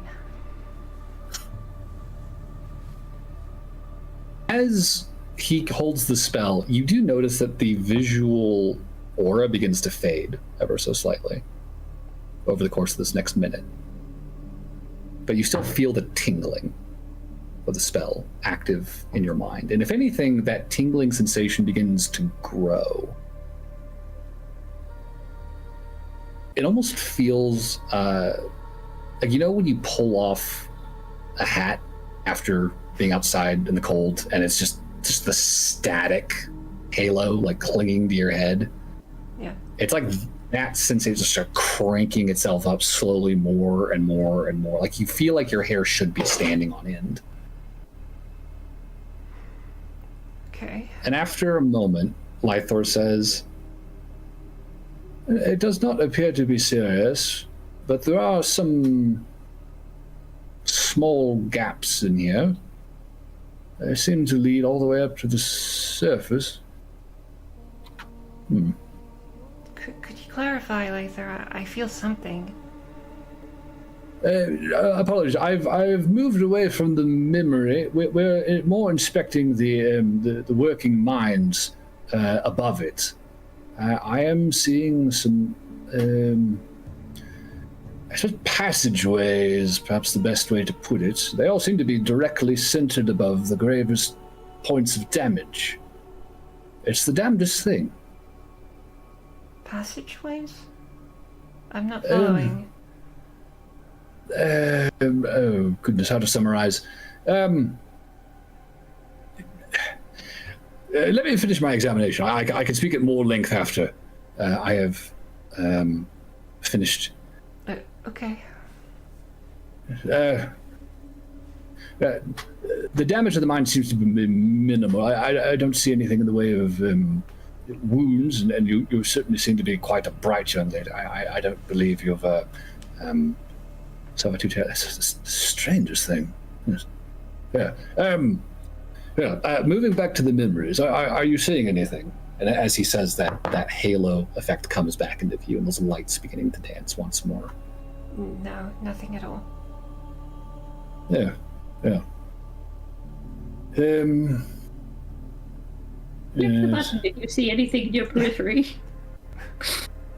Which one looks better, number 1 or number 2? All right. Thank you. The damage seems to be quite extensive. Obviously, if you've forgotten everything about everyone involved in this.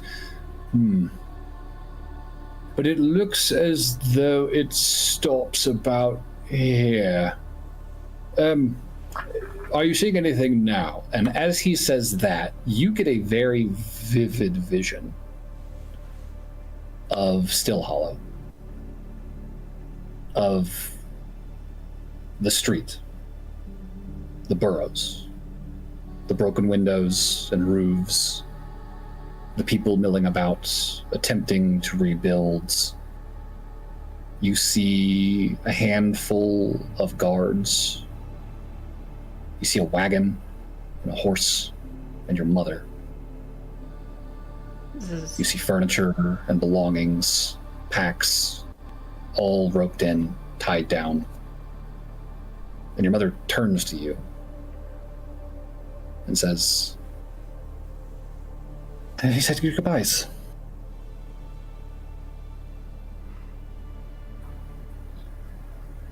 Is this something that I remembered before?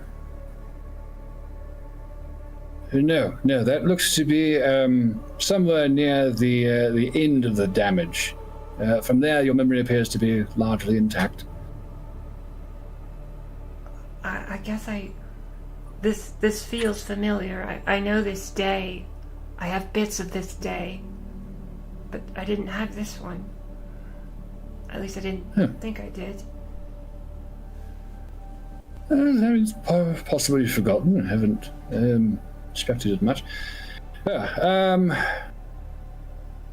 One more quick test. Those lights kind of take over again as this image fades away, and not long after that, you find yourself in your family's tavern, your mother's tavern, in Haydenvale. You and Alfie are sitting and laughing. You have a book open. You're showing her a passage. Alfie has got a hand over her mouth, blushing, eyes wide, kind of watering. Your mother walks by you with a very chastising look and says, "You really have to do that down here at the table." Sorry, we'll go upstairs. I think Sybil says that out loud as she says it in the memory, too. And as you say that, Lythor immediately is like, oh yeah, that seemed personal. The vision goes dark. Watch your step in there. And again, it's just the halo and the lights. Like, my apologies, I wasn't sure what I'd be seeing. That looks to have been more recent. Much more recent. Yes. Well, so that all seems to be in working order. The damage seems to be primarily reserved for the period directly preceding the end of the attack. So Let me take a look here. And as he says this, the light begins to jitter. The motes of light begin flashing and popping. The room around you goes dark, and you become painfully aware of your own breathing, your heartbeat, the sound of your own blood rushing through your veins, pounding in your ears. I apologize, there might be some discomfort. Inspecting the edges of the damage. How are you holding up, dear? It's very strange. There is a wave of nausea that kind of rushes over your stomach as he is looking over this. I don't like this. Yes, I do apologize. You'll kind of ease up, and that sensation very quickly fades. That appears to be the edge of the damage. There might be something recoverable here. I am seeing something strange. Are you willing to push through? You might want to get a bucket. Bucket, please. You hear a clatter from some corner of the room, and a bucket floats over and places itself in your lap. Okay. Go for it. All right. We're going to try something. As he says this, he begins muttering another incantation. And again, you feel that sudden heightened awareness of your own body, the blood, your heart, your stomach, the flashing lights in front of your eyes, the darkening of the room. And as he finishes this incantation, there is a myriad of sensations as you feel a retching sensation. You feel a stabbing pain behind your eyes as the room goes from dark to blindingly white. And in that blinding white light, like you've just looked away from staring up at the sun, there is an image burned into your retinas. It's faint, phantasmal.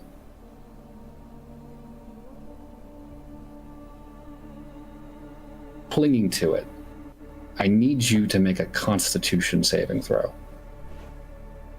Okay.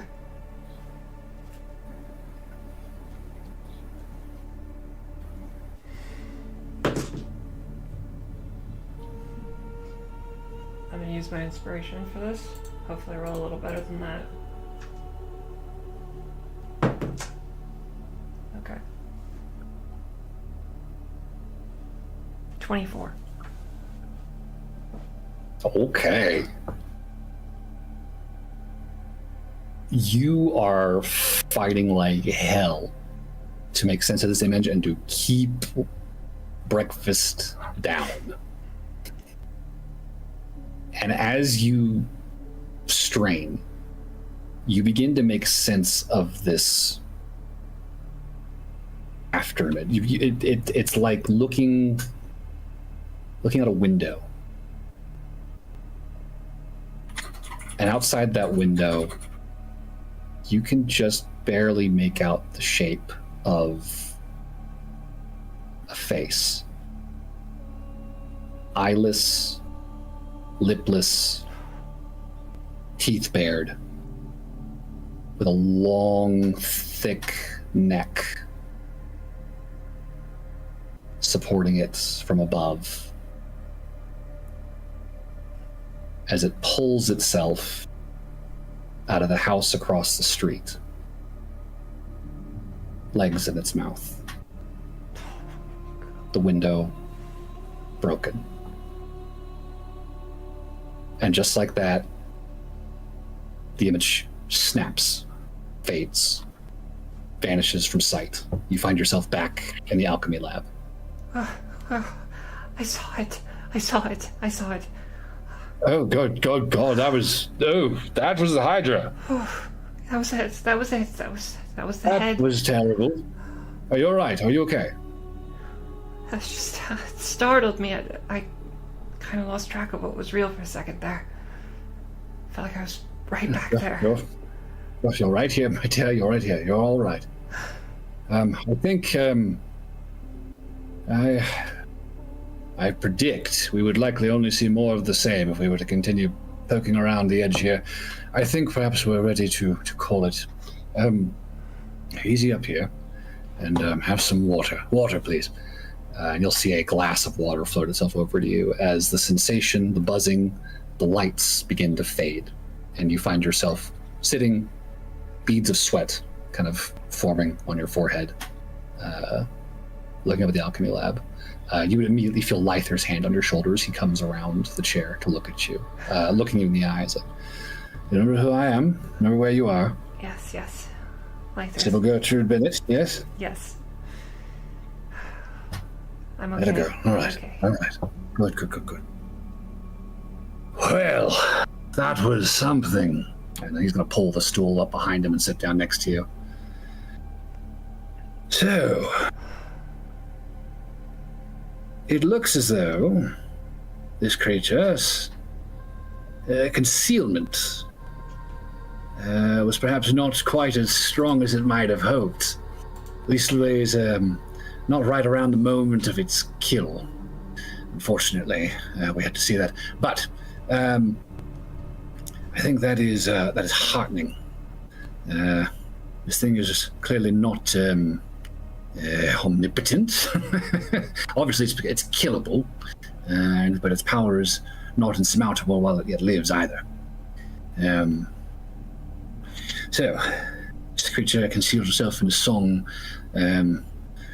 Obviously, the song can't be sung if its mouth is full, which would go to reason why that perhaps may have been what remained in the wake of its attacks. That would make sense. So, you had a question earlier, before I forget it. The mind, the soul, the memory, all of these things are interconnected, obviously, in the metaphysical realm. The memory exists on a lower strata from the waking mind, yes. And what I saw looked like passageways through the mind to your memory.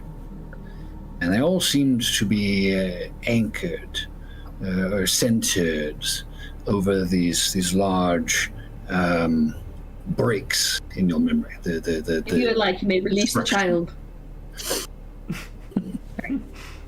I thought I muted, I did not.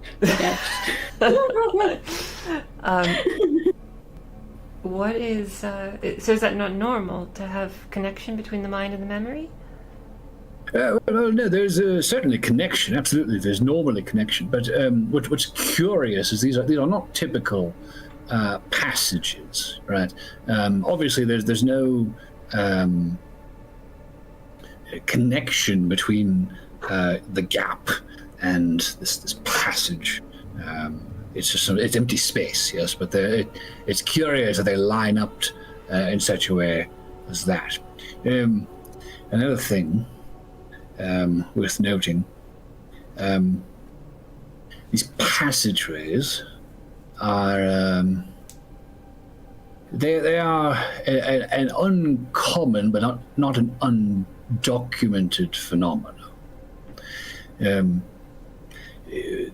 magic is obviously capable of manipulating the mind, but it usually leaves behind certain residual clues to its presence. This was certainly not arcane in nature. This was not magical. No, this was structural change, which we in the academic world, I must confess, are woefully understudied on the subject regarding psionics. This creature, I believe, is psionically active. Psionic, It is like what Reese does? Yes. Much like your friend, actually. That's a very good example. Yes. No, a fascinating topic, really. The ability to affect the material world without the need of an invocation, arcane, anything. Simply a matter of force of will, bending one's mind into such a shape as it can affect not just matter, but the minds of others.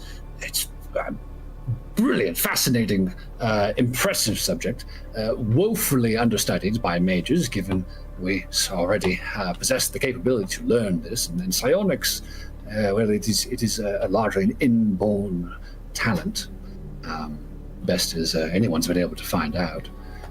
No one's been able to learn it, Right. at least without some latent ability. I digress, though. This does give us some indication of the manner in which this creature is attacking, the way it conceals itself, the way it's,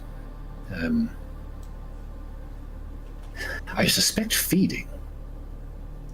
I got that sense, yes.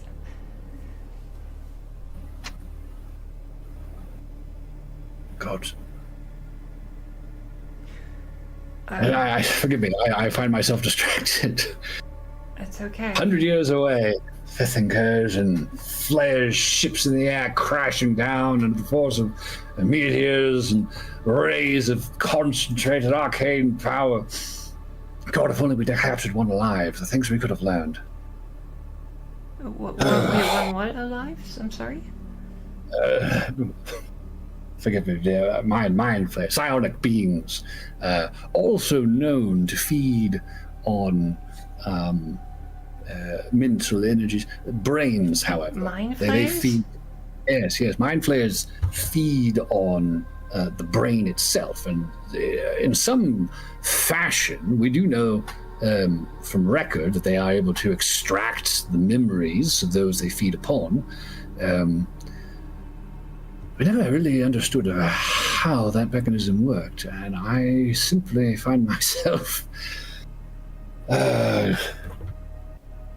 agog at the possibilities. If there was perhaps some relation between these things. It sounds like there's overlap.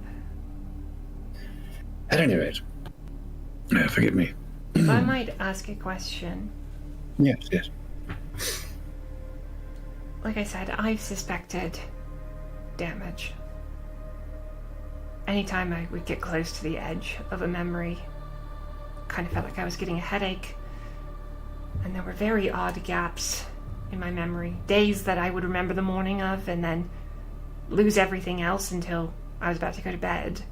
And have those two ends be very vivid and the middle be nothing, right?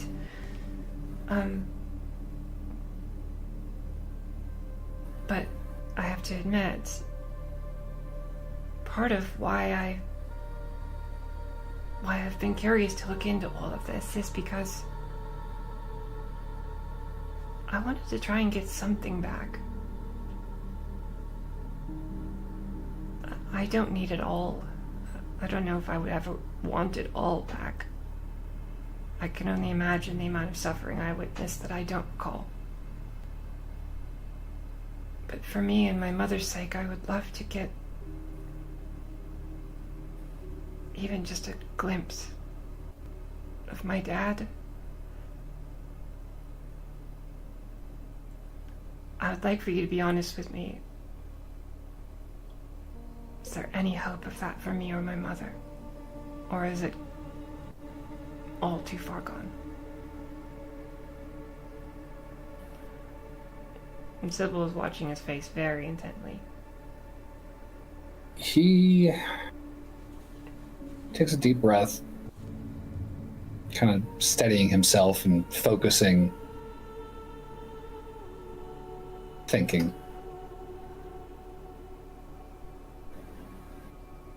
Well,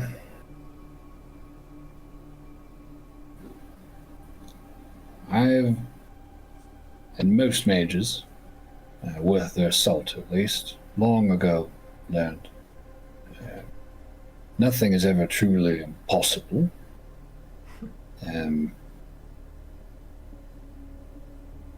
Which is not a very promising preface, I realize. But given the damage in there, I do fear that this is beyond the help of any mere village healer, let alone some of the best high priests, the conclave. This is extensive damage. And this is not simply a damage to a physical, material aspect of the body that could be simply regenerated.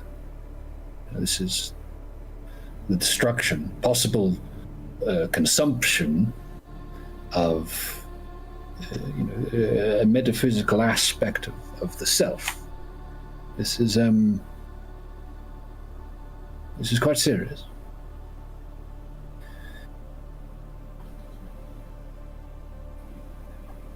It is a tall order, and not one I think you will find easy to fulfill with outside aid, unless there have been advances in this regard, which I am unaware, which is, I admit, fully possible. But at least to the best of my knowledge,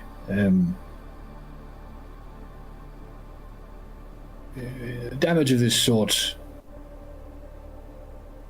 not unlike what's befallen your friend Athos, is very difficult to mend and to recover.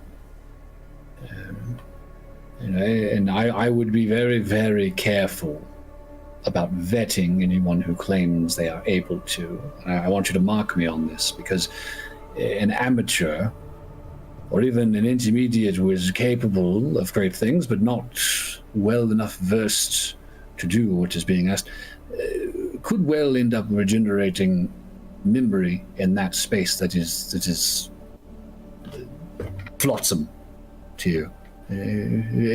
You would have something there, but it certainly is not guaranteed to be, what should be there. It would require very, very delicate work if this was to be done. So options are Judiciously. limited. Well, I mean, there is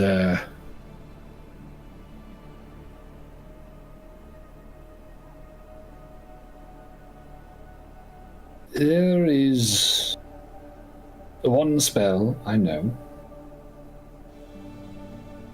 which could well do what you're asking. It is something of a brute force method, and it is not one that can be guaranteed to remain available to even the greatest of wizards once they've availed themselves of it. Every archmage only gets a handful of wishes in the course of their life. Great works of magic are capable of quite near anything, but these are moments of sublime connection or the arcane. It is not something that one can replicate ad nauseum the way a typical spell can be cast.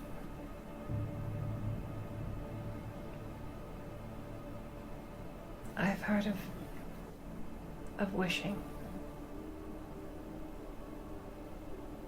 It is very powerful. Very, very, very, very powerful wizards are capable of such a thing, and I don't doubt you have the capacity to become so powerful yourself. I must say, poking around as I did, you seem yourself to have a very, very capable mind. I do not think you are beyond that at all, but I would caution you now, while you are young, to strongly consider the value of a wish. Because it is a thing you get maybe once, maybe twice, maybe 3 times if you're lucky, but very, very few wizards get more than a handful. And what you do with that wishes, perhaps, it could, it always comes at the cost of everything else one might wish for.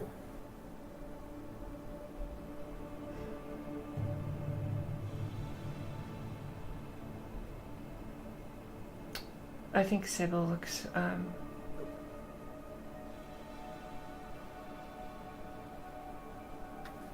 she's looking into kind of the middle distance.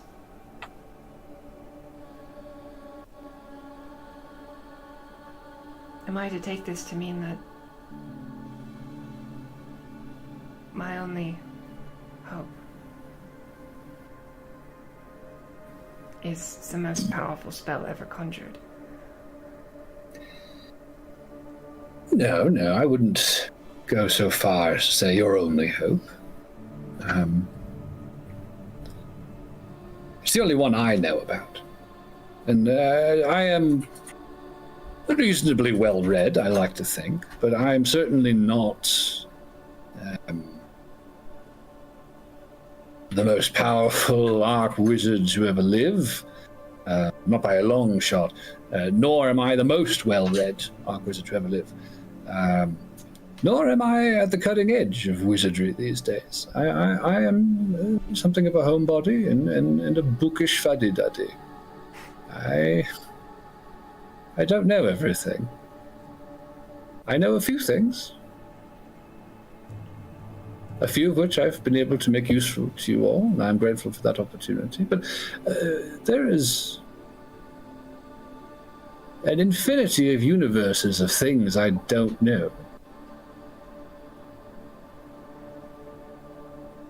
But I know of this. I know of wishing. And I know if there is such a thing as a surefire way, that is as close to it as I know of. But, as I say, there are an infinity of universes out there to explore. Not to mention simply this one. There's no telling what's out there, or what you might find in the course of your adventures. I was just talking to your friend Alfie about time magic, and she seemed troubled about this. You should check in on her later, by the way. She seemed upset. But yes, I fear I may have said a few upsetting things. Why was Alfie asking about time magic?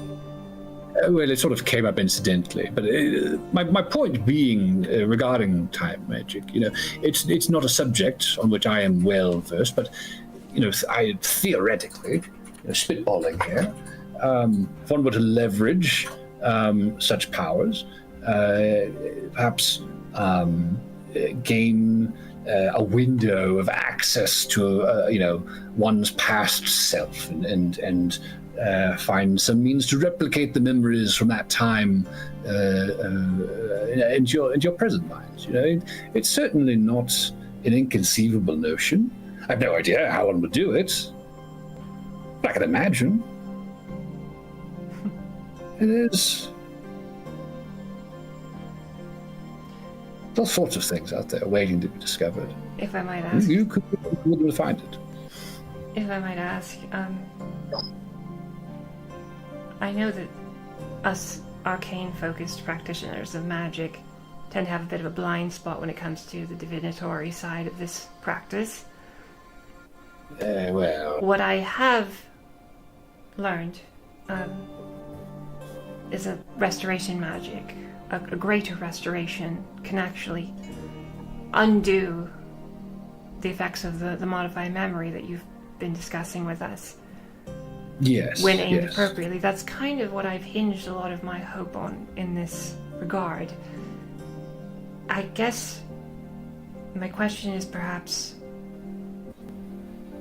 do you think if I found a trustworthy, capable mage of the holy practice, they might have more answers for me than you did? Not to say you didn't, but... Possible, certainly. As I say, I don't know everything, and I am, as you say, a wizard. That is my area of expertise. With regards to the gods, I have largely accepted they are quite capable of, close to anything they so choose, and have not felt much pressure to investigate further than that. I only asked... Sorry.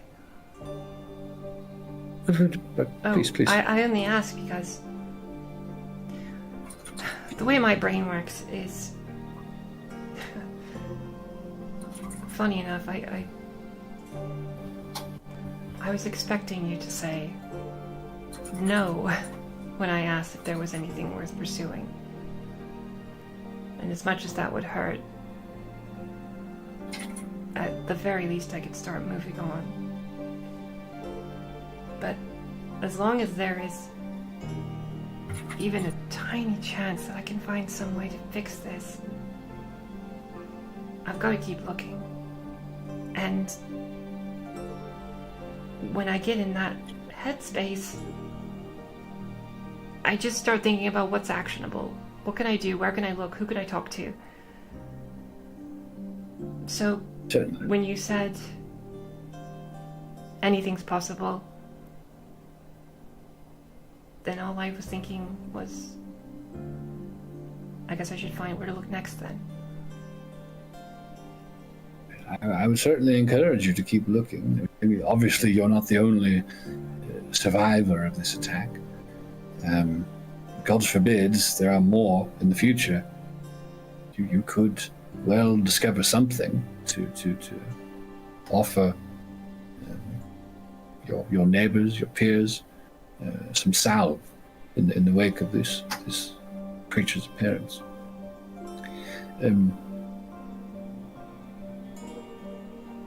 I feel compelled to warn you.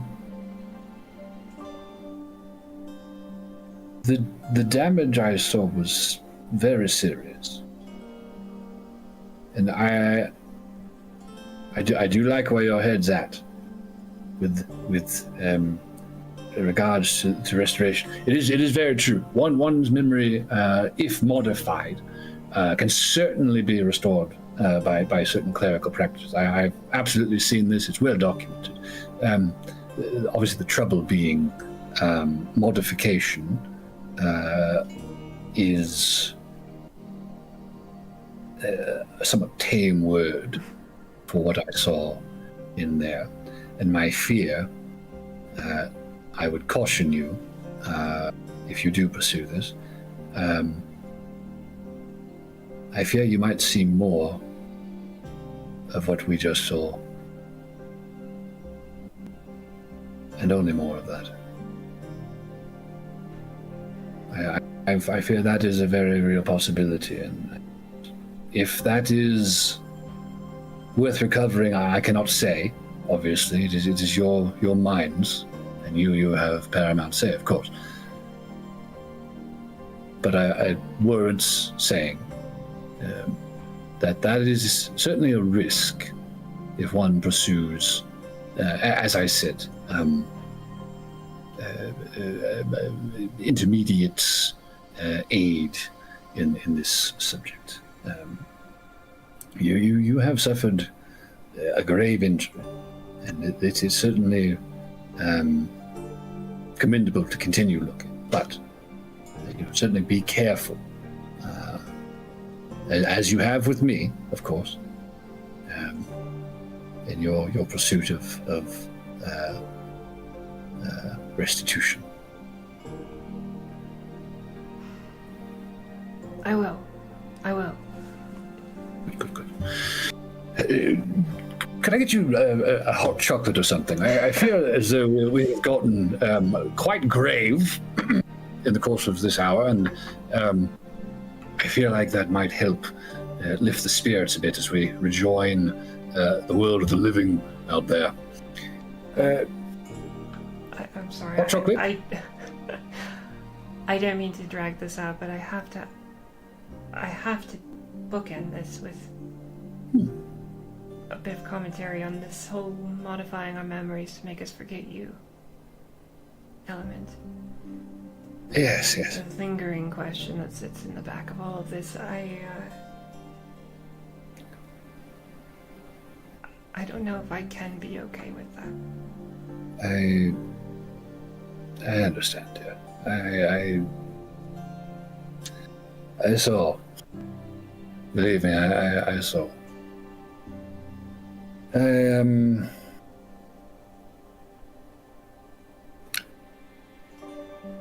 would be remiss if I did not remind you again, and for the last time, I promise, that I am quite the wanted man.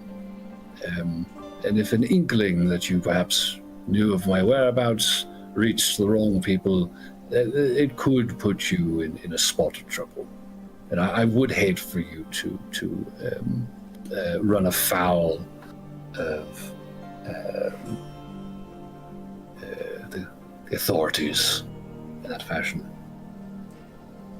Well, but if there's one thing I know, it's how much a wizard values their privacy, and how much we like to stay in our rooms by ourselves reading books.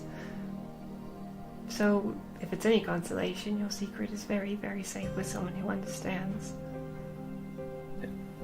I do appreciate that. In respect to your situation, obviously, we forget the whole modification situation. I think find ourselves a new little hidey hole somewhere, and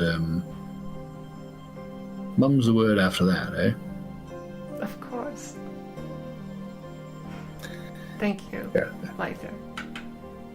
Yes, of course. Well, I think Sybil would try to give him a hug. Oh, dear. This is the most I've gotten in 10 years. Yeah, you've certainly been looking long enough. Well, can I get you that hot chocolate? Yes, I feel as though you really use a pick-me-up here. Hot chocolate, please. 2, please. I genuinely, I could use one as well. Sybil will sit in the... If we're moving out into the main area, I think Sybil would stay in this alchemical room for just an extra 15 seconds and kind of wipe some tears from her eyes and collect herself before she exited. I think he's more than willing to sit and wait while the servants bring them a pair of hot chocolates. Sip while you collect yourself until you're ready to come out with them. And then heading back out into the main room, finding the others. Insight check? Yeah, I was gonna say, can Reese see Sybil's condition right now? Can I insight as well? My makeup is running, you can tell. Yeah, like if it's that obvious, I think Reese would definitely be worried. For what it's worth, I don't think Sybil... Like, she's walking out with a smile on her face, a genuine smile. Oh, Okay. But she's Yeah, sure, then but her I would- makeup is running, so who knows? Sure. Oh, sorry, I didn't hear you, Jacob. What'd you say? Just a little puffy-eyed. Yeah. Yeah, that was actually the reason I wanted to roll insight was if I could see. Oh yeah. Yeah. That's Reese's worry too. Once he catches this, because he's probably already like thinking like, oh, she went to talk to him about that, and he knows You how probably much saw she's the already. tray of hot chocolate float down the hall towards them too. So. Yeah.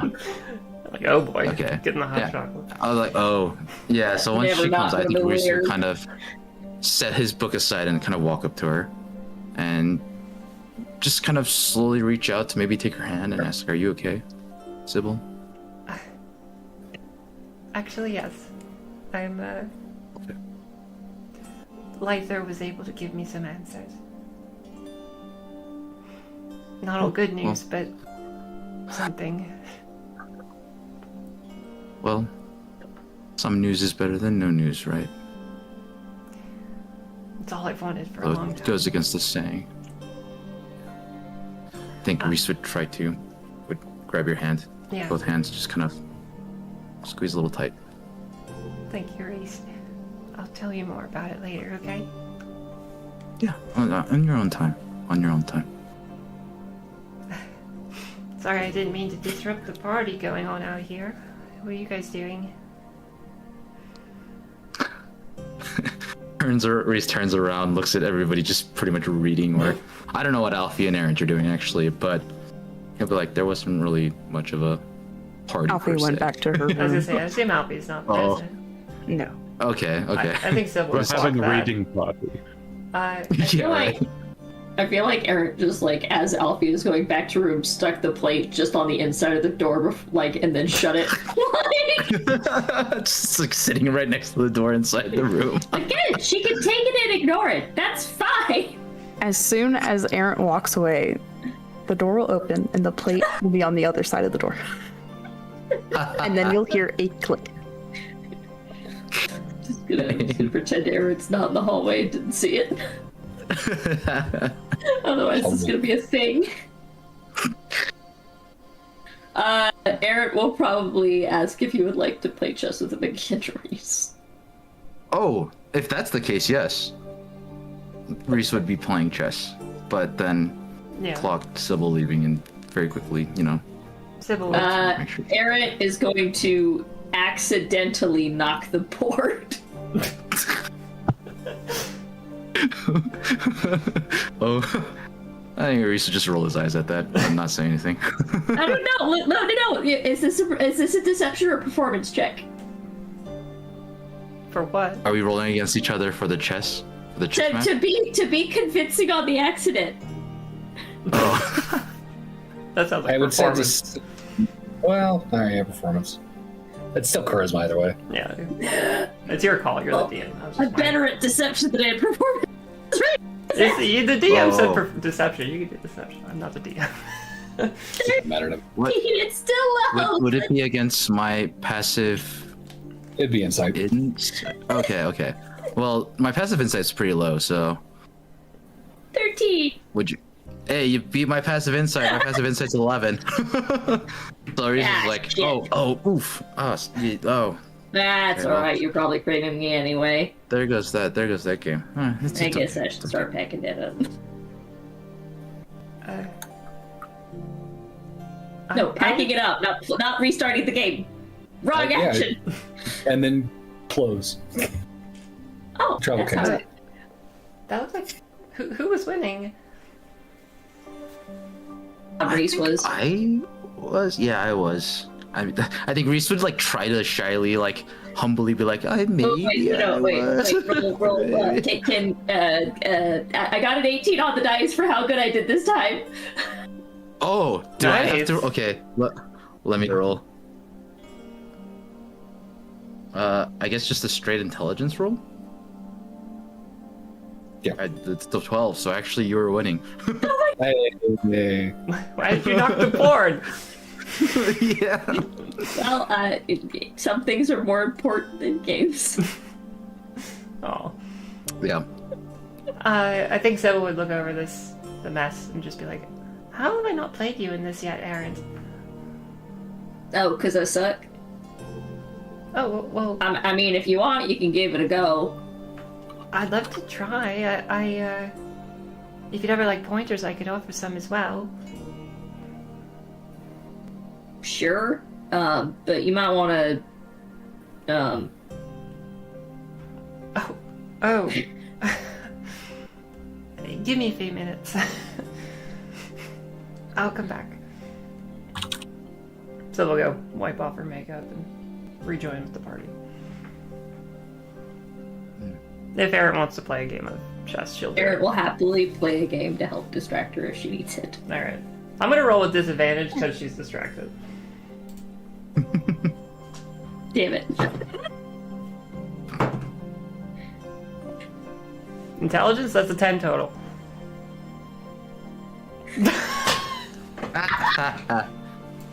Aaron's purposely losing. I feel like we're both not playing well, and Sybil just finds some advantage right at the end. Yeah. Like a lucky break or something. Yeah. Yeah, Wait, I told you I check. suck. And the checkmate. Oh, wait, if I just go... Oh wait. Oh, I think that's checkmate. Well, fuck. I'm sorry, that was very close, Aaron. You were doing good. Nah, one there. You're not probably playing at your best. After all, you're very smart. That's very sweet. Did Yes? yeah, I'll be honest. Did that you did that go okay? Not great, but not the worst, I guess. I wasn't particularly hopeful. I suppose I'll have to explain a little bit more, in more detail, at some point to you and Athos and Kiko and Mr. Aldrich. But it wasn't a particularly hopeful situation, and Mr. Lythor largely confirmed that I had a tough road ahead if I wanted to fix what was wrong with me. But it's better to know that than to not know that.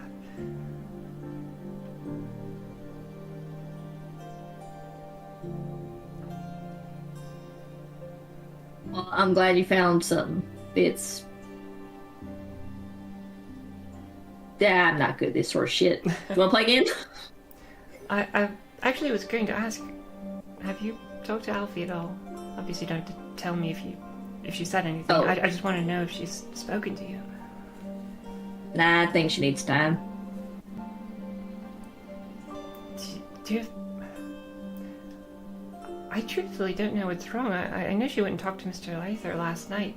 She hasn't been the same since. Well, there's only one thing that causes her to have this big of a reaction. So it's probably regarding that, but Alfie surprises me sometimes. Do you think it was about Chiron? If I were a betting man,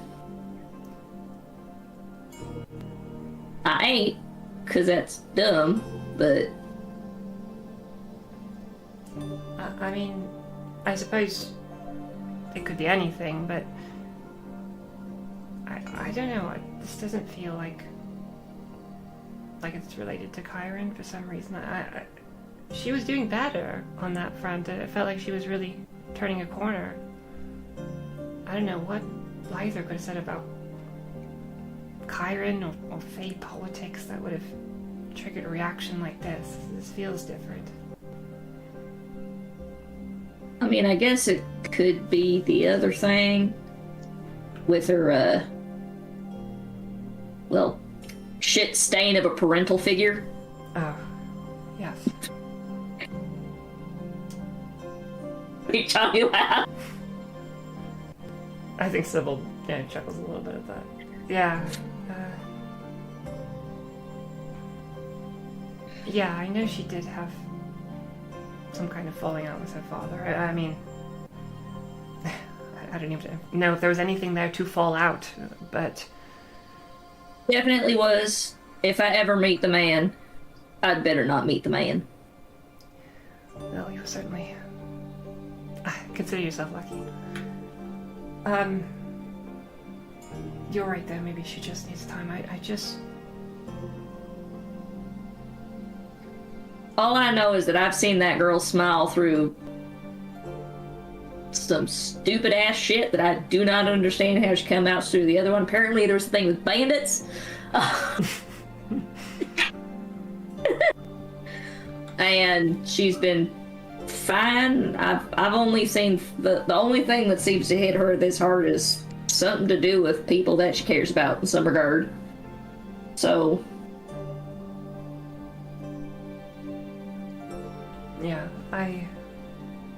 you're probably right. We should just give her space right now. yeah, Anner did seem to work on this one. What was that, sorry? Houndinger didn't seem to work on this one. Houndinger. Turned into a dog and everything. Tried to be real cute, didn't work. You're very good at being a cute dog. Thanks. Is that not a compliment? I have no idea. It's the truth. Every time Alfie asks to pet you, I want to also, but I'm not brave enough to ask. I'm sorry. I'm like dying thinking about how I told Aaron that Sybil has a crush on him and she doesn't know. Anyways, please continue. That's just the background of this Oh, no. conversation. Look, he's being very good. He is being very good.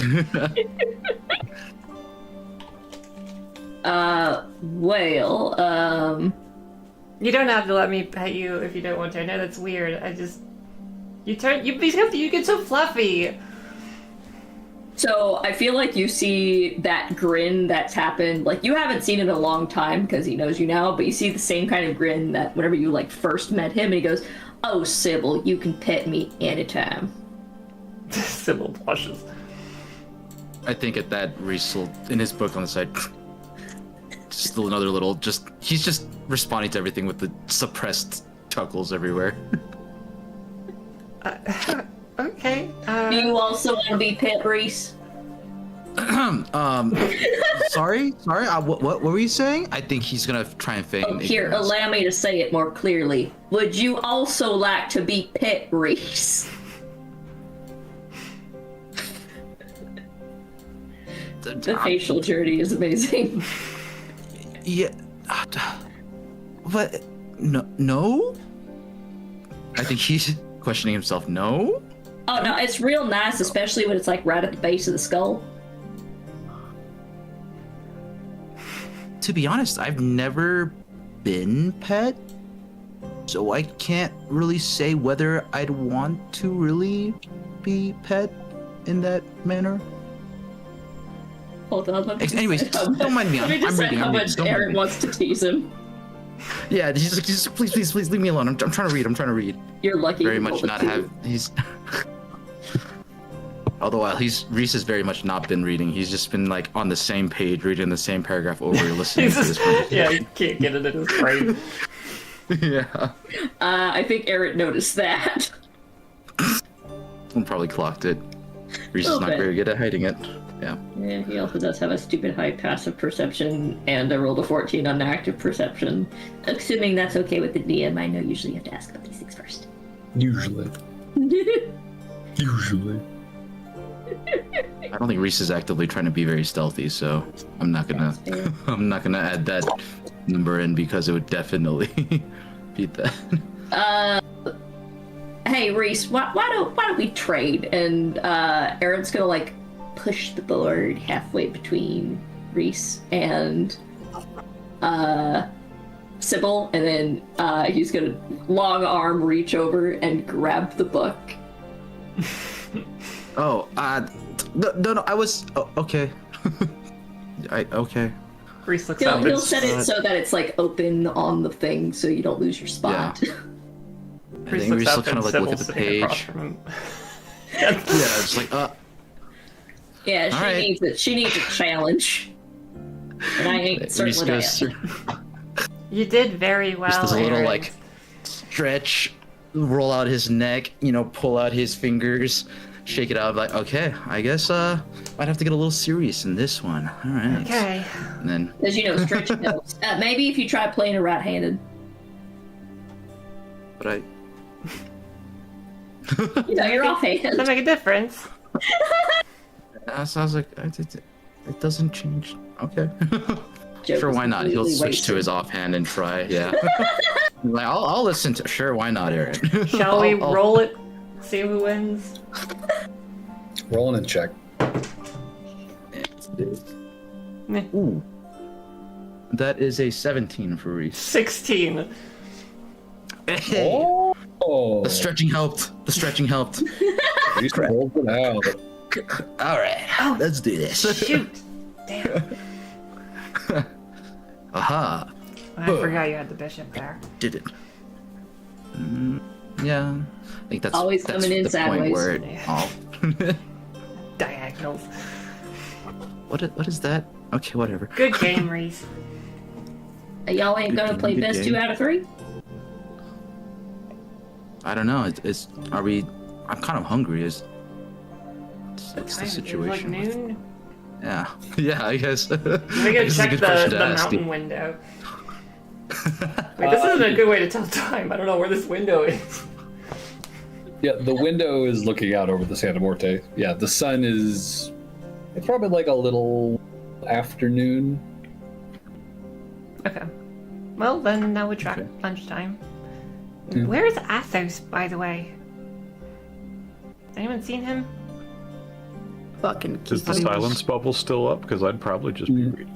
No, it would have dropped out Just like a for minute or two. hours. Just It's a big engrossed book. in his book. I didn't think that Yeah. spell lasted that long. Athos is like, what? It's the only way that he won't hear me making. Interesting, huh? He's a loud reader. I didn't know the human body bent that way. Is he still in that book? My arms can do that? Athos, do you know how to play dragon chess? What? Oh, chess? Yeah, yes, I've played chess before. What? Come here. I'm I sorry, definitely did I haven't been interrupt sitting what here. you What were time is it? reading? It's about noonish. Oh gods, I've been reading this for hours.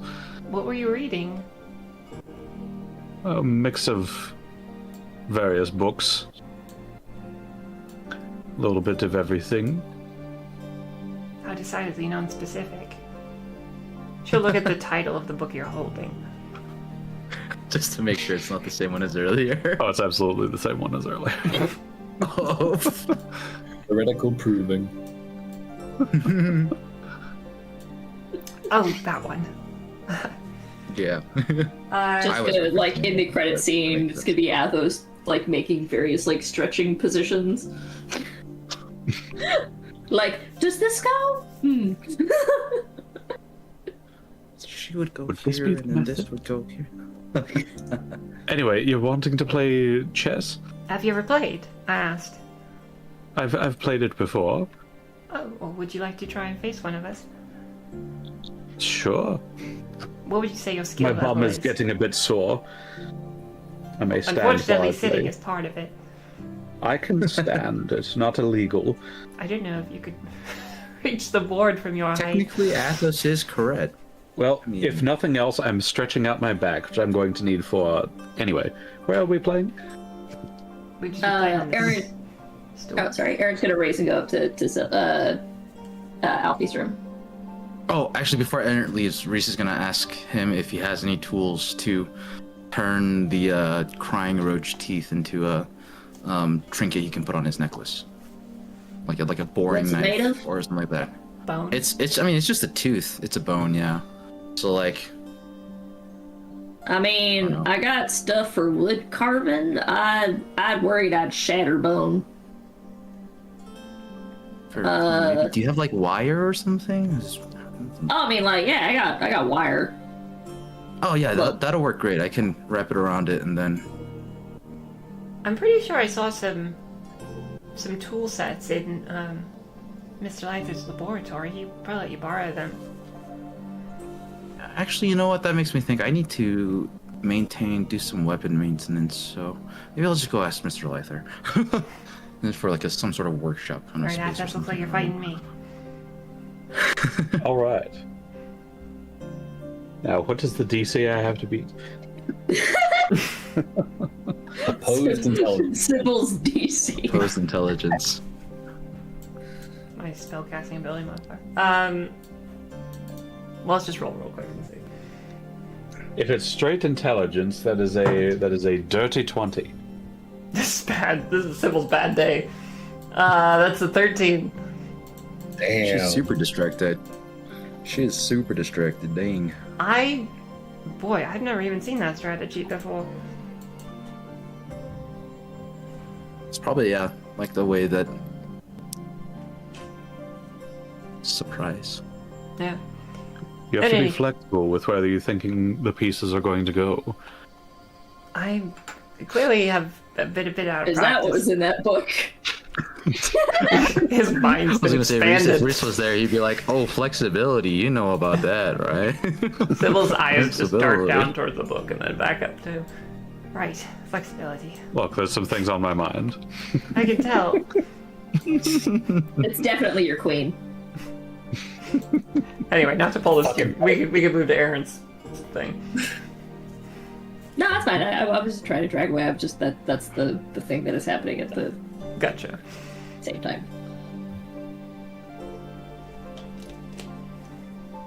So, Well, go ahead. who's got something now? I will say Lythor has probably stepped out of the room at this point after you guys have kind of rejoined. Sounds like he's going back into the incense room for another round of divinations. See what he can find.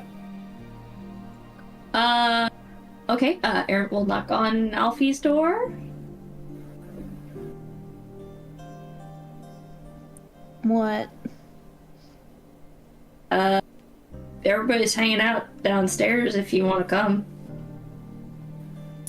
No, it's okay. You guys can have fun. I mean, it ain't quite as much fun without you there.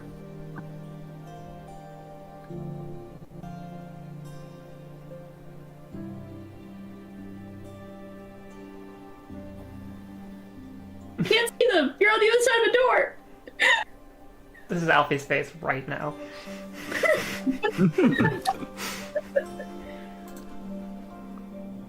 I feel like you'll hear like another door open, and Alfie will come and then open that door. I'll be like, "What?" It's not as much fun when you're not there.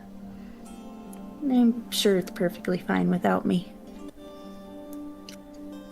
Alf, you on your worst day is more fun than you not being there.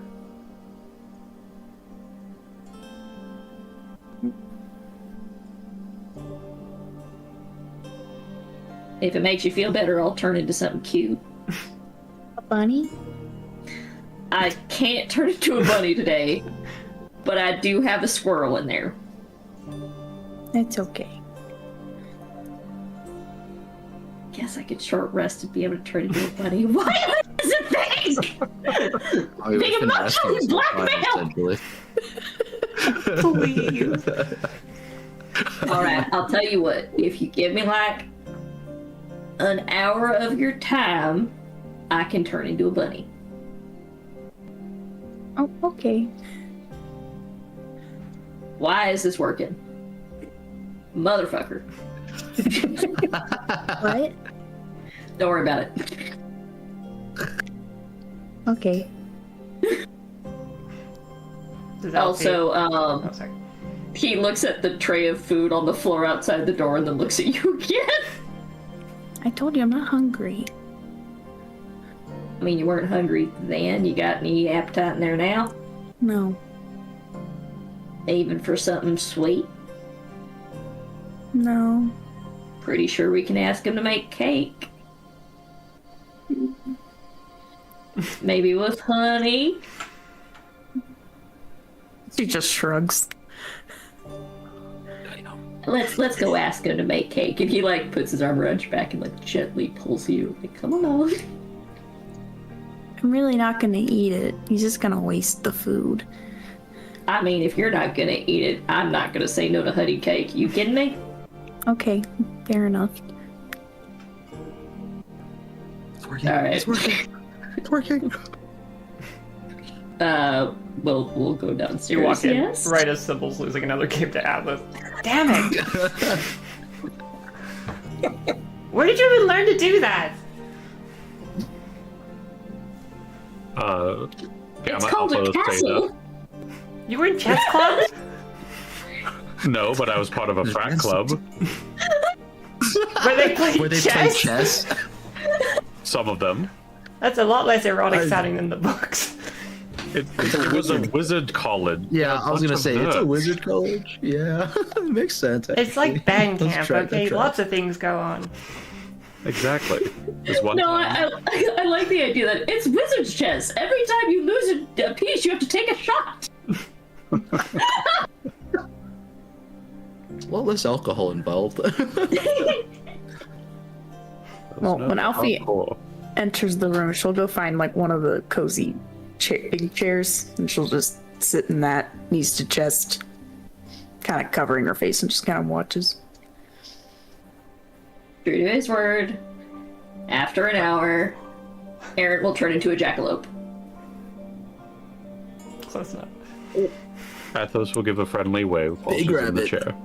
Sybil's eyes go wide. Everything Aaron turns into has words.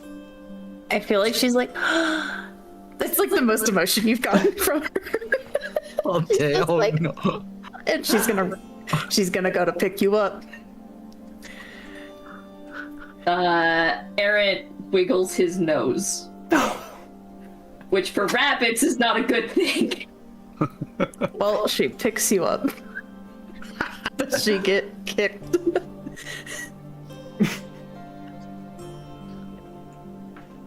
No.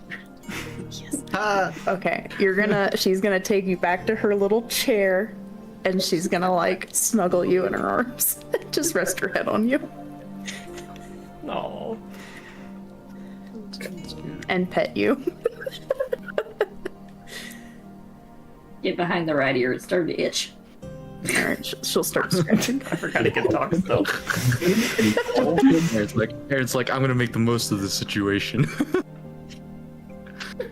After a few minutes, once I'm Alfie gets her surprised that you don't fill, go for... Oh, sorry.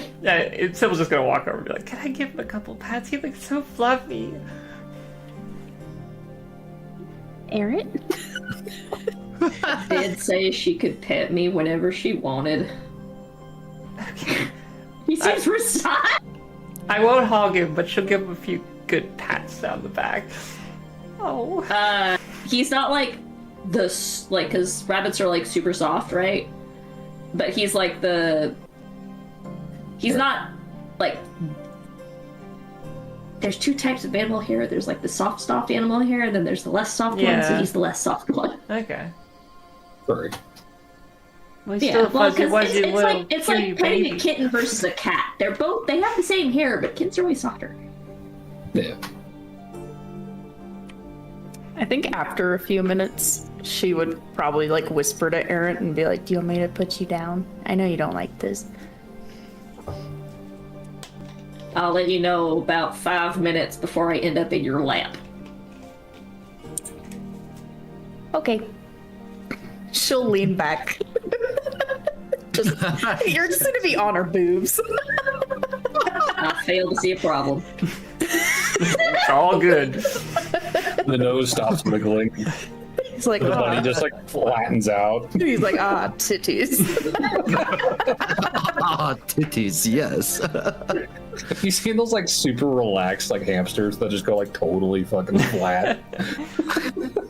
I feel like it takes like probably about 10 or 15 minutes before that starts happening, because he's like the full like stiff, like this is the position that I'm in right now, and I'm not happy about it, but I'm accepting it. Mm-hmm. It's tiring to be like that. Okay, right, fine. As soon as he relaxes, there's gonna be a little boop on his nose.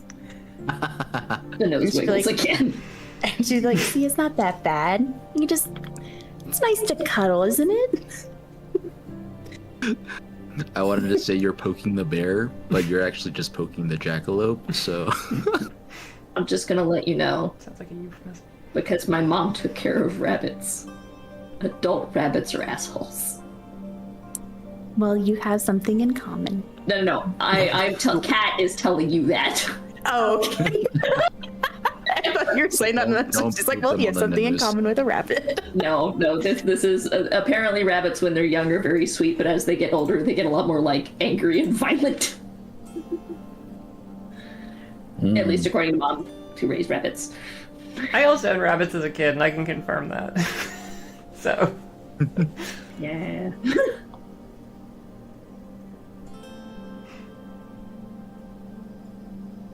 well, Sybil would return to getting her ass kicked at some point in all this. Reese would have also returned from the workshop and like start showing off his necklace to people and be like, "Hey, see, there's a tooth there. There's a tooth Ooh, there." that came out nice. I had a shark tooth necklace lying around somewhere, so I just added that onto it. But yes, there's Nice. See, there's like 2 trinkets on there. Nice, yeah. See? Oh, with the ring? Look at this. Look at this. Yeah, with the ring, and then there's a tooth on it now.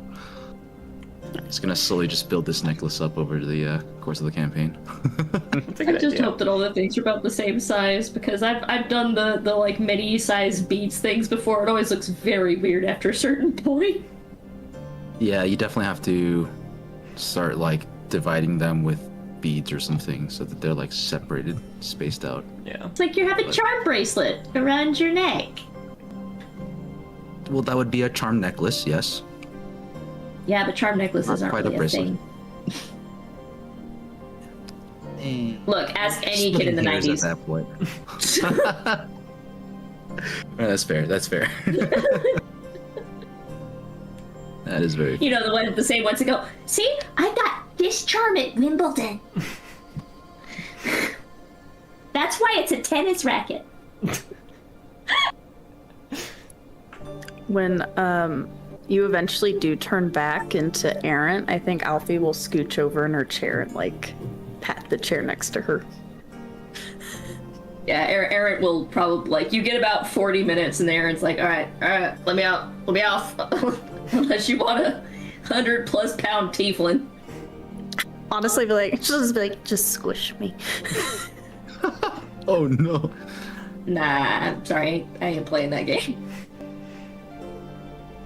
She'll be But he'll do as you ask.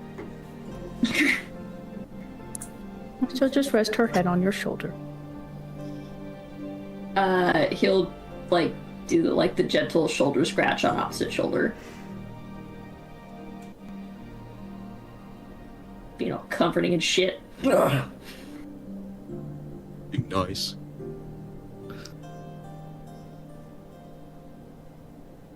Wait, I feel like when Reese re-entered the room, he would have looked around for Errant, seen the jackalope that is sitting in Alfie's lap, Not a raised fucking his word. eyebrows. Yeah, he wouldn't necessarily. He'd just like be a little bit shocked and then just continue showing off his necklace with Yeah. raised eyebrows.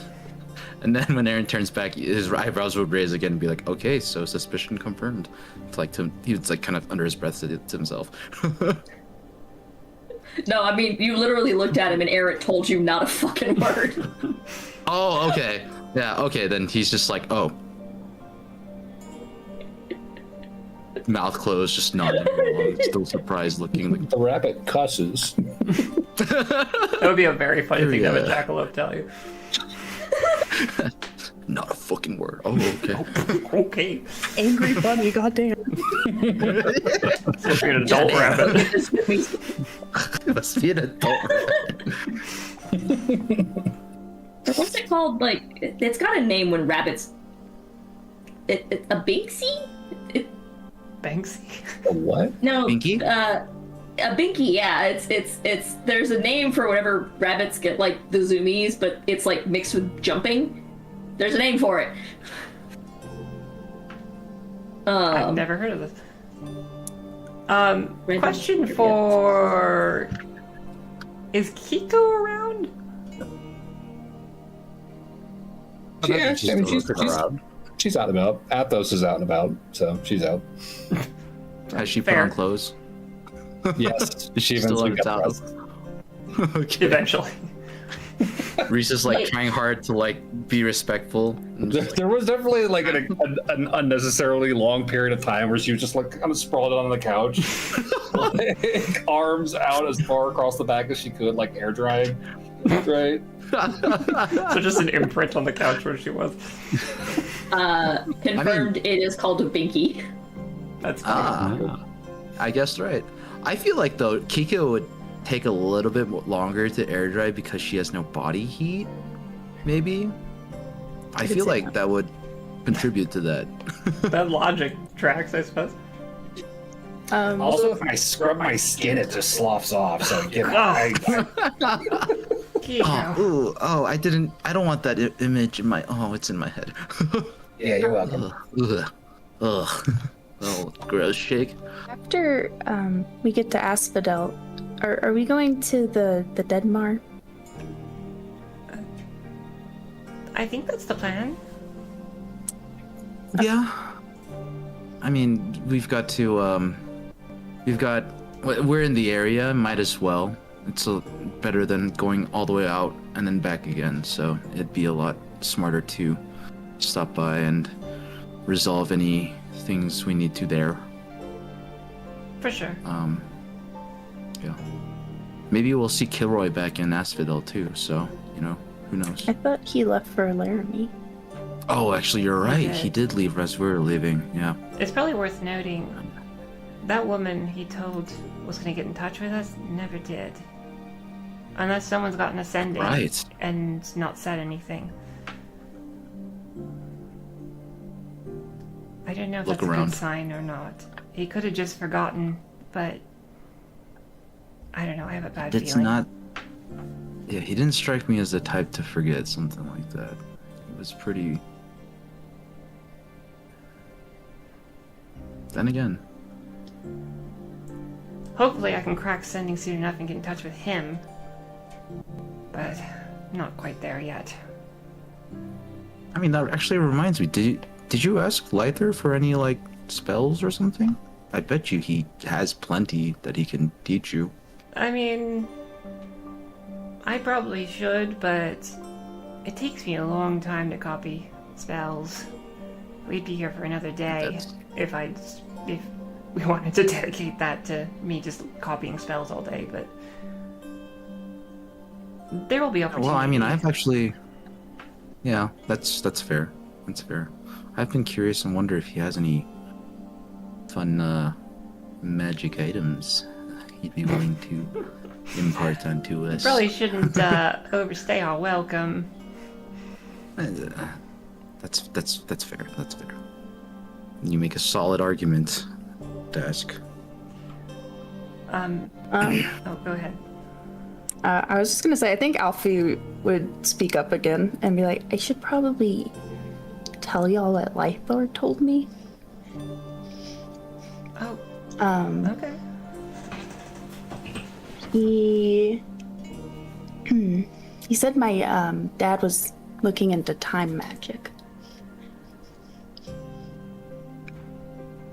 And he just saw Yavi Madre like a year ago, I think.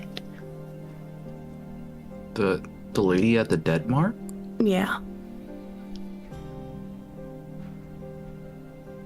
Sybil's nodding. So I'd really like to go there. I know you guys said that. I just... That seems pretty straightforward for our next stop. Yeah, of course we're gonna go there. Yeah. We'll make that priority number one then. Yeah. Well, I think we need to sell the residuum and then head straight Oh, absolutely. there. Yeah, that's okay. Yeah.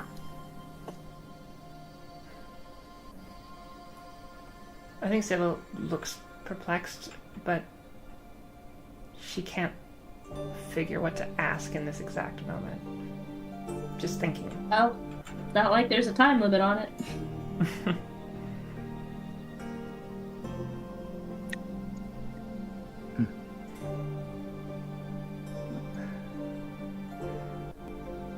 I'm sorry that that's got you so upset, Alfie. I can understand why. It's okay. He gave me a picture of my mom. Really?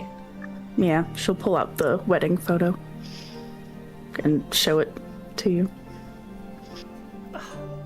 Wait, that's Lynn. That's Lynn.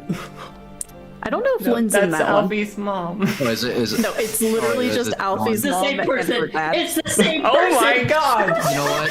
It's probably. say- It's probably. Alfie sorry. does look exactly like her mother. Yeah. Besides, I think her mom's hair is longer in the picture. Yeah. Yeah.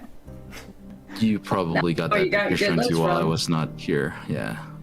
Oh, right. Yeah, okay. Yeah, that makes more that's- sense. Group photo It's a- of the Mage's Press. Yeah, different thing. Yeah. That's what I was thinking of. Yeah. Yeah. Sybil would be very joyed to see that. She'd say, "You really do just look almost exactly like her. That's crazy. She's so beautiful in this picture." Yeah. I think it's why my dad doesn't like me. Oh, it makes some sense in a very twisted way. Hey, Sybil. Oh, yes? What's a fancy pants word for someone who's stupid?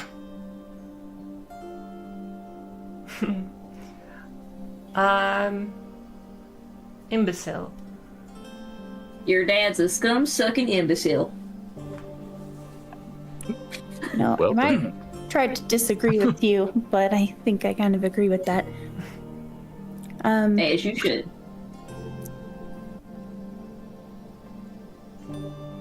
I feel like her hands are probably like shaking a little bit. Aaron would probably feel like a little tremble. And I think she's actually gonna do it. I think she's actually gonna share with the party what Lythor said to her. So I think she's kind of like, you can see the nervousness kind of in her, and she's just gonna be like, he's looking into time magic to bring my mother back to life, or fix what killed my mother. Whatever. And a month ago, he told me that I was the reason she died. So I think he might be trying to get rid of me before I ever existed.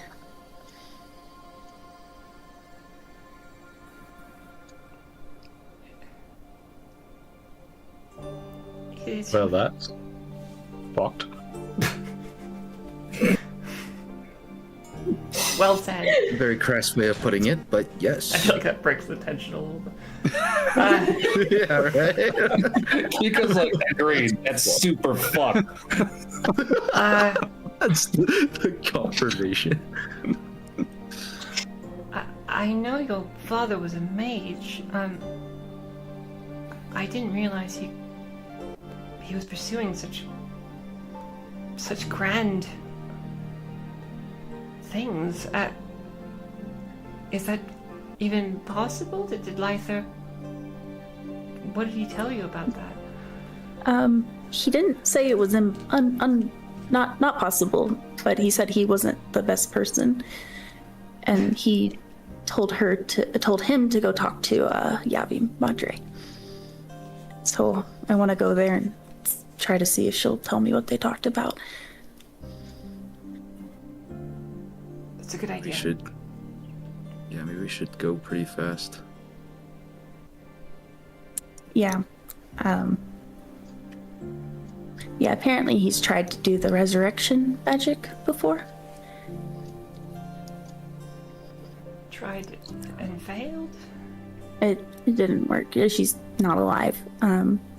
But I also found out that apparently he has a lot of money. Well, that makes sense. People with a lot of money think they're allowed to do anything. Yeah. Besides, take care of people.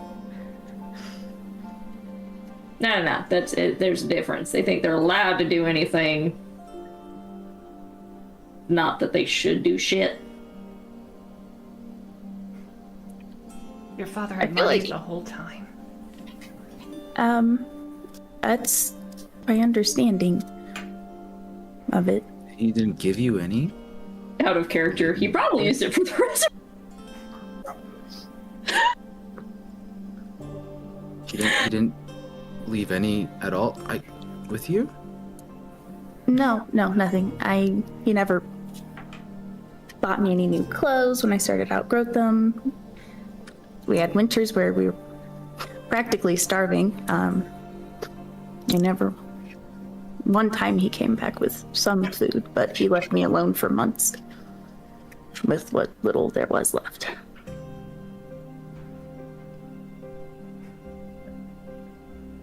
I don't think you perhaps know this, Reese, but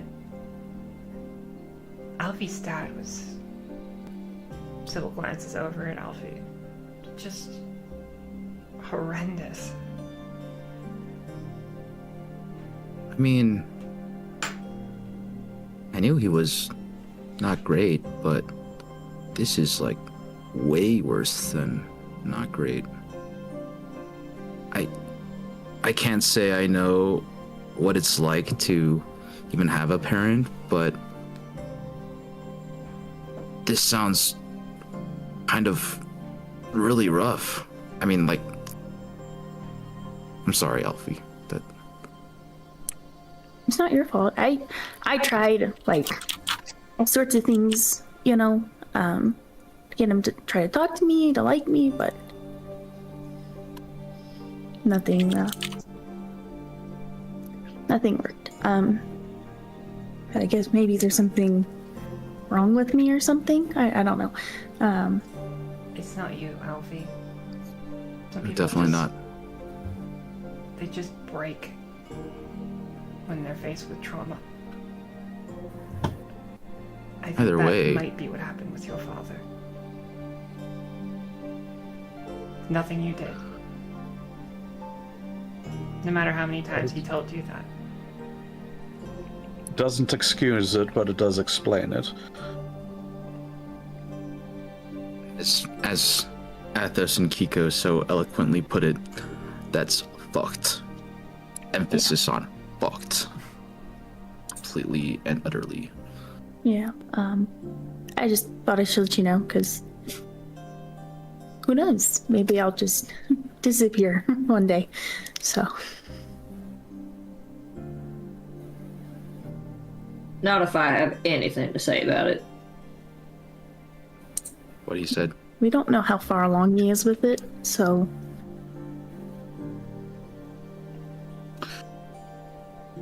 All we can do is then find out. we can now.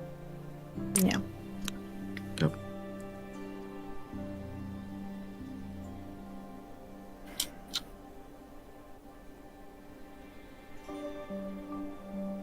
But yeah, I'm sorry. I didn't know if I should tell you guys. I didn't want you guys to think Alf. I was weird or there's something wrong with me, and then you didn't want to talk to me or be friends with me. Alf. He's gonna start fucking rambling. Alf. You're fine. You don't need to apologize. Yeah, you're a little bit crazy, but in a good way. We're never gonna not want to be around you. Even on your most wonderful of days. Aaron is fully grinning at this point. And I'll be real. I don't think your dad's worth the floor he stands on.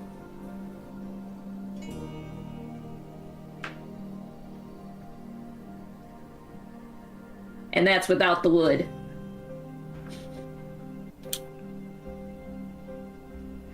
Sybil will... Because there's never an excuse for that kind of behavior from nobody.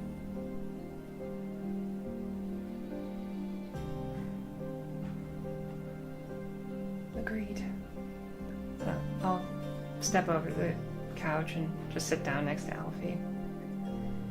And I'll say,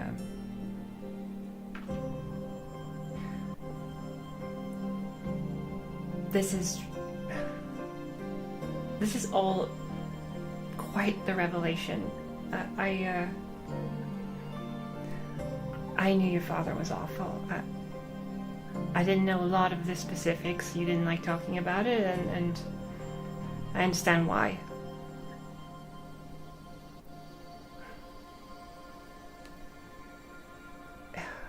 It may not be any consolation right now, but as Aaron said, we're going to do everything in our power to keep you safe. And if there's one thing I know, it's magic. So whenever I can, I'm going to start looking into this chronergy, time magic stuff. I'll see if I can figure out maybe what your father is aiming for. If we have an idea of what he's shooting for, then we might be able to cut him off.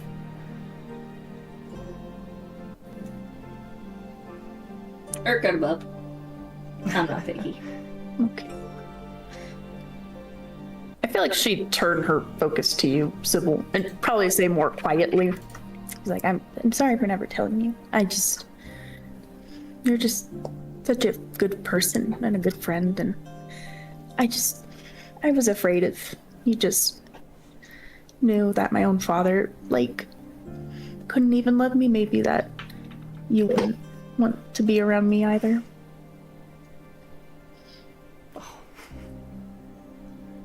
Oof. Sybil just pulls you in. Yeah, big oof. It's okay, Alfie. It's hard to talk about these things, even with your very best friend sometimes. I wish I could have been there more for you, but I understand entirely. I didn't talk about my trauma either.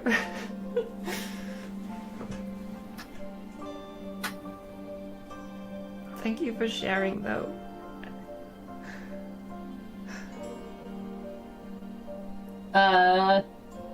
Aaron's gonna say, or just kind of say under his breath to the servants, hey, can we get some cake? Oh, and some tissues. Or something of the like. I feel like Alfie and Sybil are just sitting on the couch next to each other crying. There's no movement from the servants. Please? Please? And all of a sudden you hear... Hello? 12 cakes show up. It's like a printer you are waiting queue. for.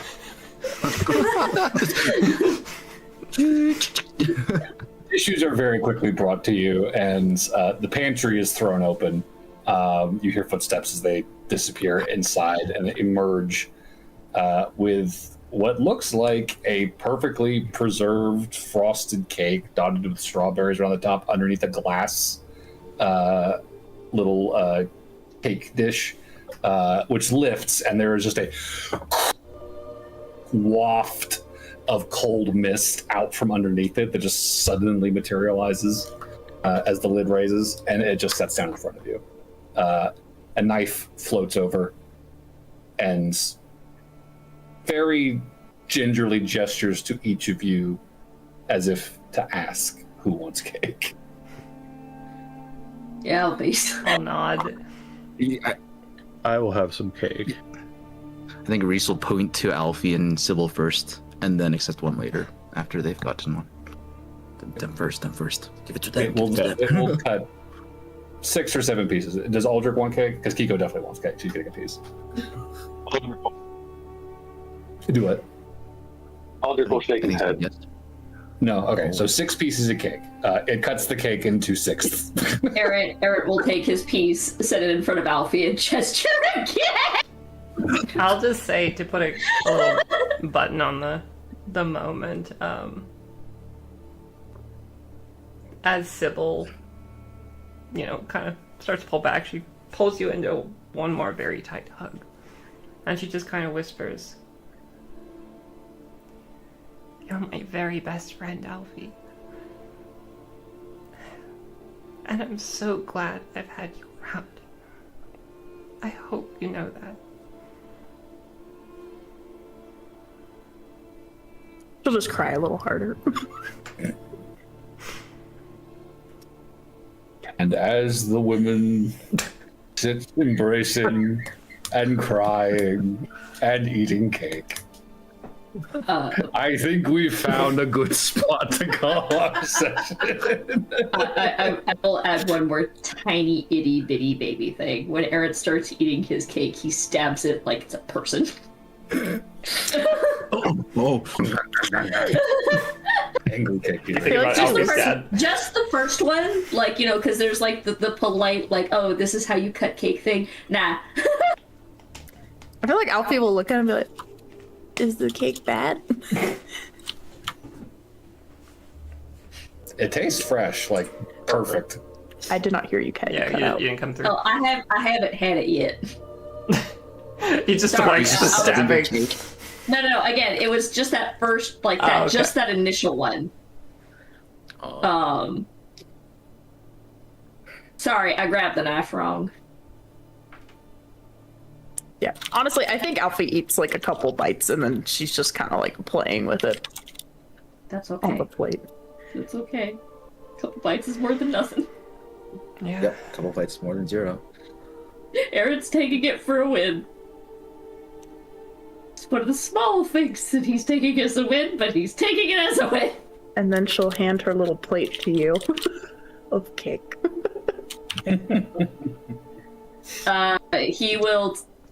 He'll take the cake, but he's leaving the strawberries. All right then.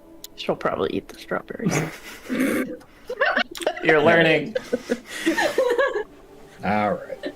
So with that, I think we can call the session there for now. So, good game, everyone. We made it like 6 hours into the day. All right. So, you know. We'll get out of here eventually. It's fine. It's fine. It's That's why we fine. live here now. We This is our retirement I home. knew this was gonna happen. We basically covered the essentials. So next session should get you guys moving. Next session we're gonna do Kiko, and then Reese can talk to Lythor about Lynn, and then, you know, who knows, Athos could have a scroll looked at. We got a whole another day here, my guy. Yeah. We have a I mean, I feel like. Yeah. Lythor's got his work cut out for him with the last of these requests. All right? Yeah, The scroll and the pocket watch are going to be a process. I feel like Reese would Assuming probably it's a ask pocket watch. Lythor. Again, I'm sorry, I said pocket watch because my brain went it's pocket watch and was like, oh wait, it could also be a locket. It's one of those. Yeah, the pocket watch. They can, It's fine. yeah. I'll Full Metal Alchemist style. Remember October 3rd or something. No. Rejected. So you think. Alright, sorry, I have to do this properly. For the session? No, What's that? rejected. You're rejecting Rejecting MVP. No, I need to have Oh, a those are speech cute. him. Reject. I would vote Sybil or Alfie? I was gonna vote Alfie, Yeah. just because the button on the end was very cute. Yeah, on it, that was a really nice moment too. Even I teared up a little bit. Development. She actually Yay. shared. I was really debating that she wasn't going to tell you until after the dead Mar. Oh, Share Hey. now, damn it. Now! You might tell us before the dead Mar. You don't know. Yeah, literally. She's like, oh, I could. I might just be gone by then. No, we're not doing it Back to the Future. I refuse. No, we're doing an Avengers Infinity War. Exactly. Oh, Also is that the bad. rules? But, I'm trying to but understand. at least we'll remember at the end of the day. In theory. Please be in theory. I think that was tied votes, though. Can we just I mean- share MVP? Can we both have it? I have inspiration, so it's all yours. All right, I there, was we go. gonna give it to Sybil, and I'm the only one that hasn't voted. Okay. Well, fair enough. There we go. Well, good session, everybody. Next session. Good session. I'm pretty sure we'll wrap up with Lythor. Allegedly. Unless you guys really want to roleplay all session. Danger. That's a We will. dangerous proposition. Yeah, I was gonna 'cause we say that will. is yeah. With this party, I feel like I'm gonna point out playing with fire. Playing with fire. it's been over 10 sessions since you guys leveled up. I'm just That's saying, not you our wanna go- choice. You want to go adventuring? Yeah, you want to level? You gotta go adventuring, guys. You can't just sit and roleplay for 15 sessions. We You killed call a that bug. one. What do you want? No. Yeah, you killed one bug. You killed one bug. It had legendary What a action. giant bug that almost killed multiple of us. You killed one bug. I'm stopping the stream there. I'm stopping the stream. Multiplier 10 boar hides. Delivered to Asphodel. Good game, everybody.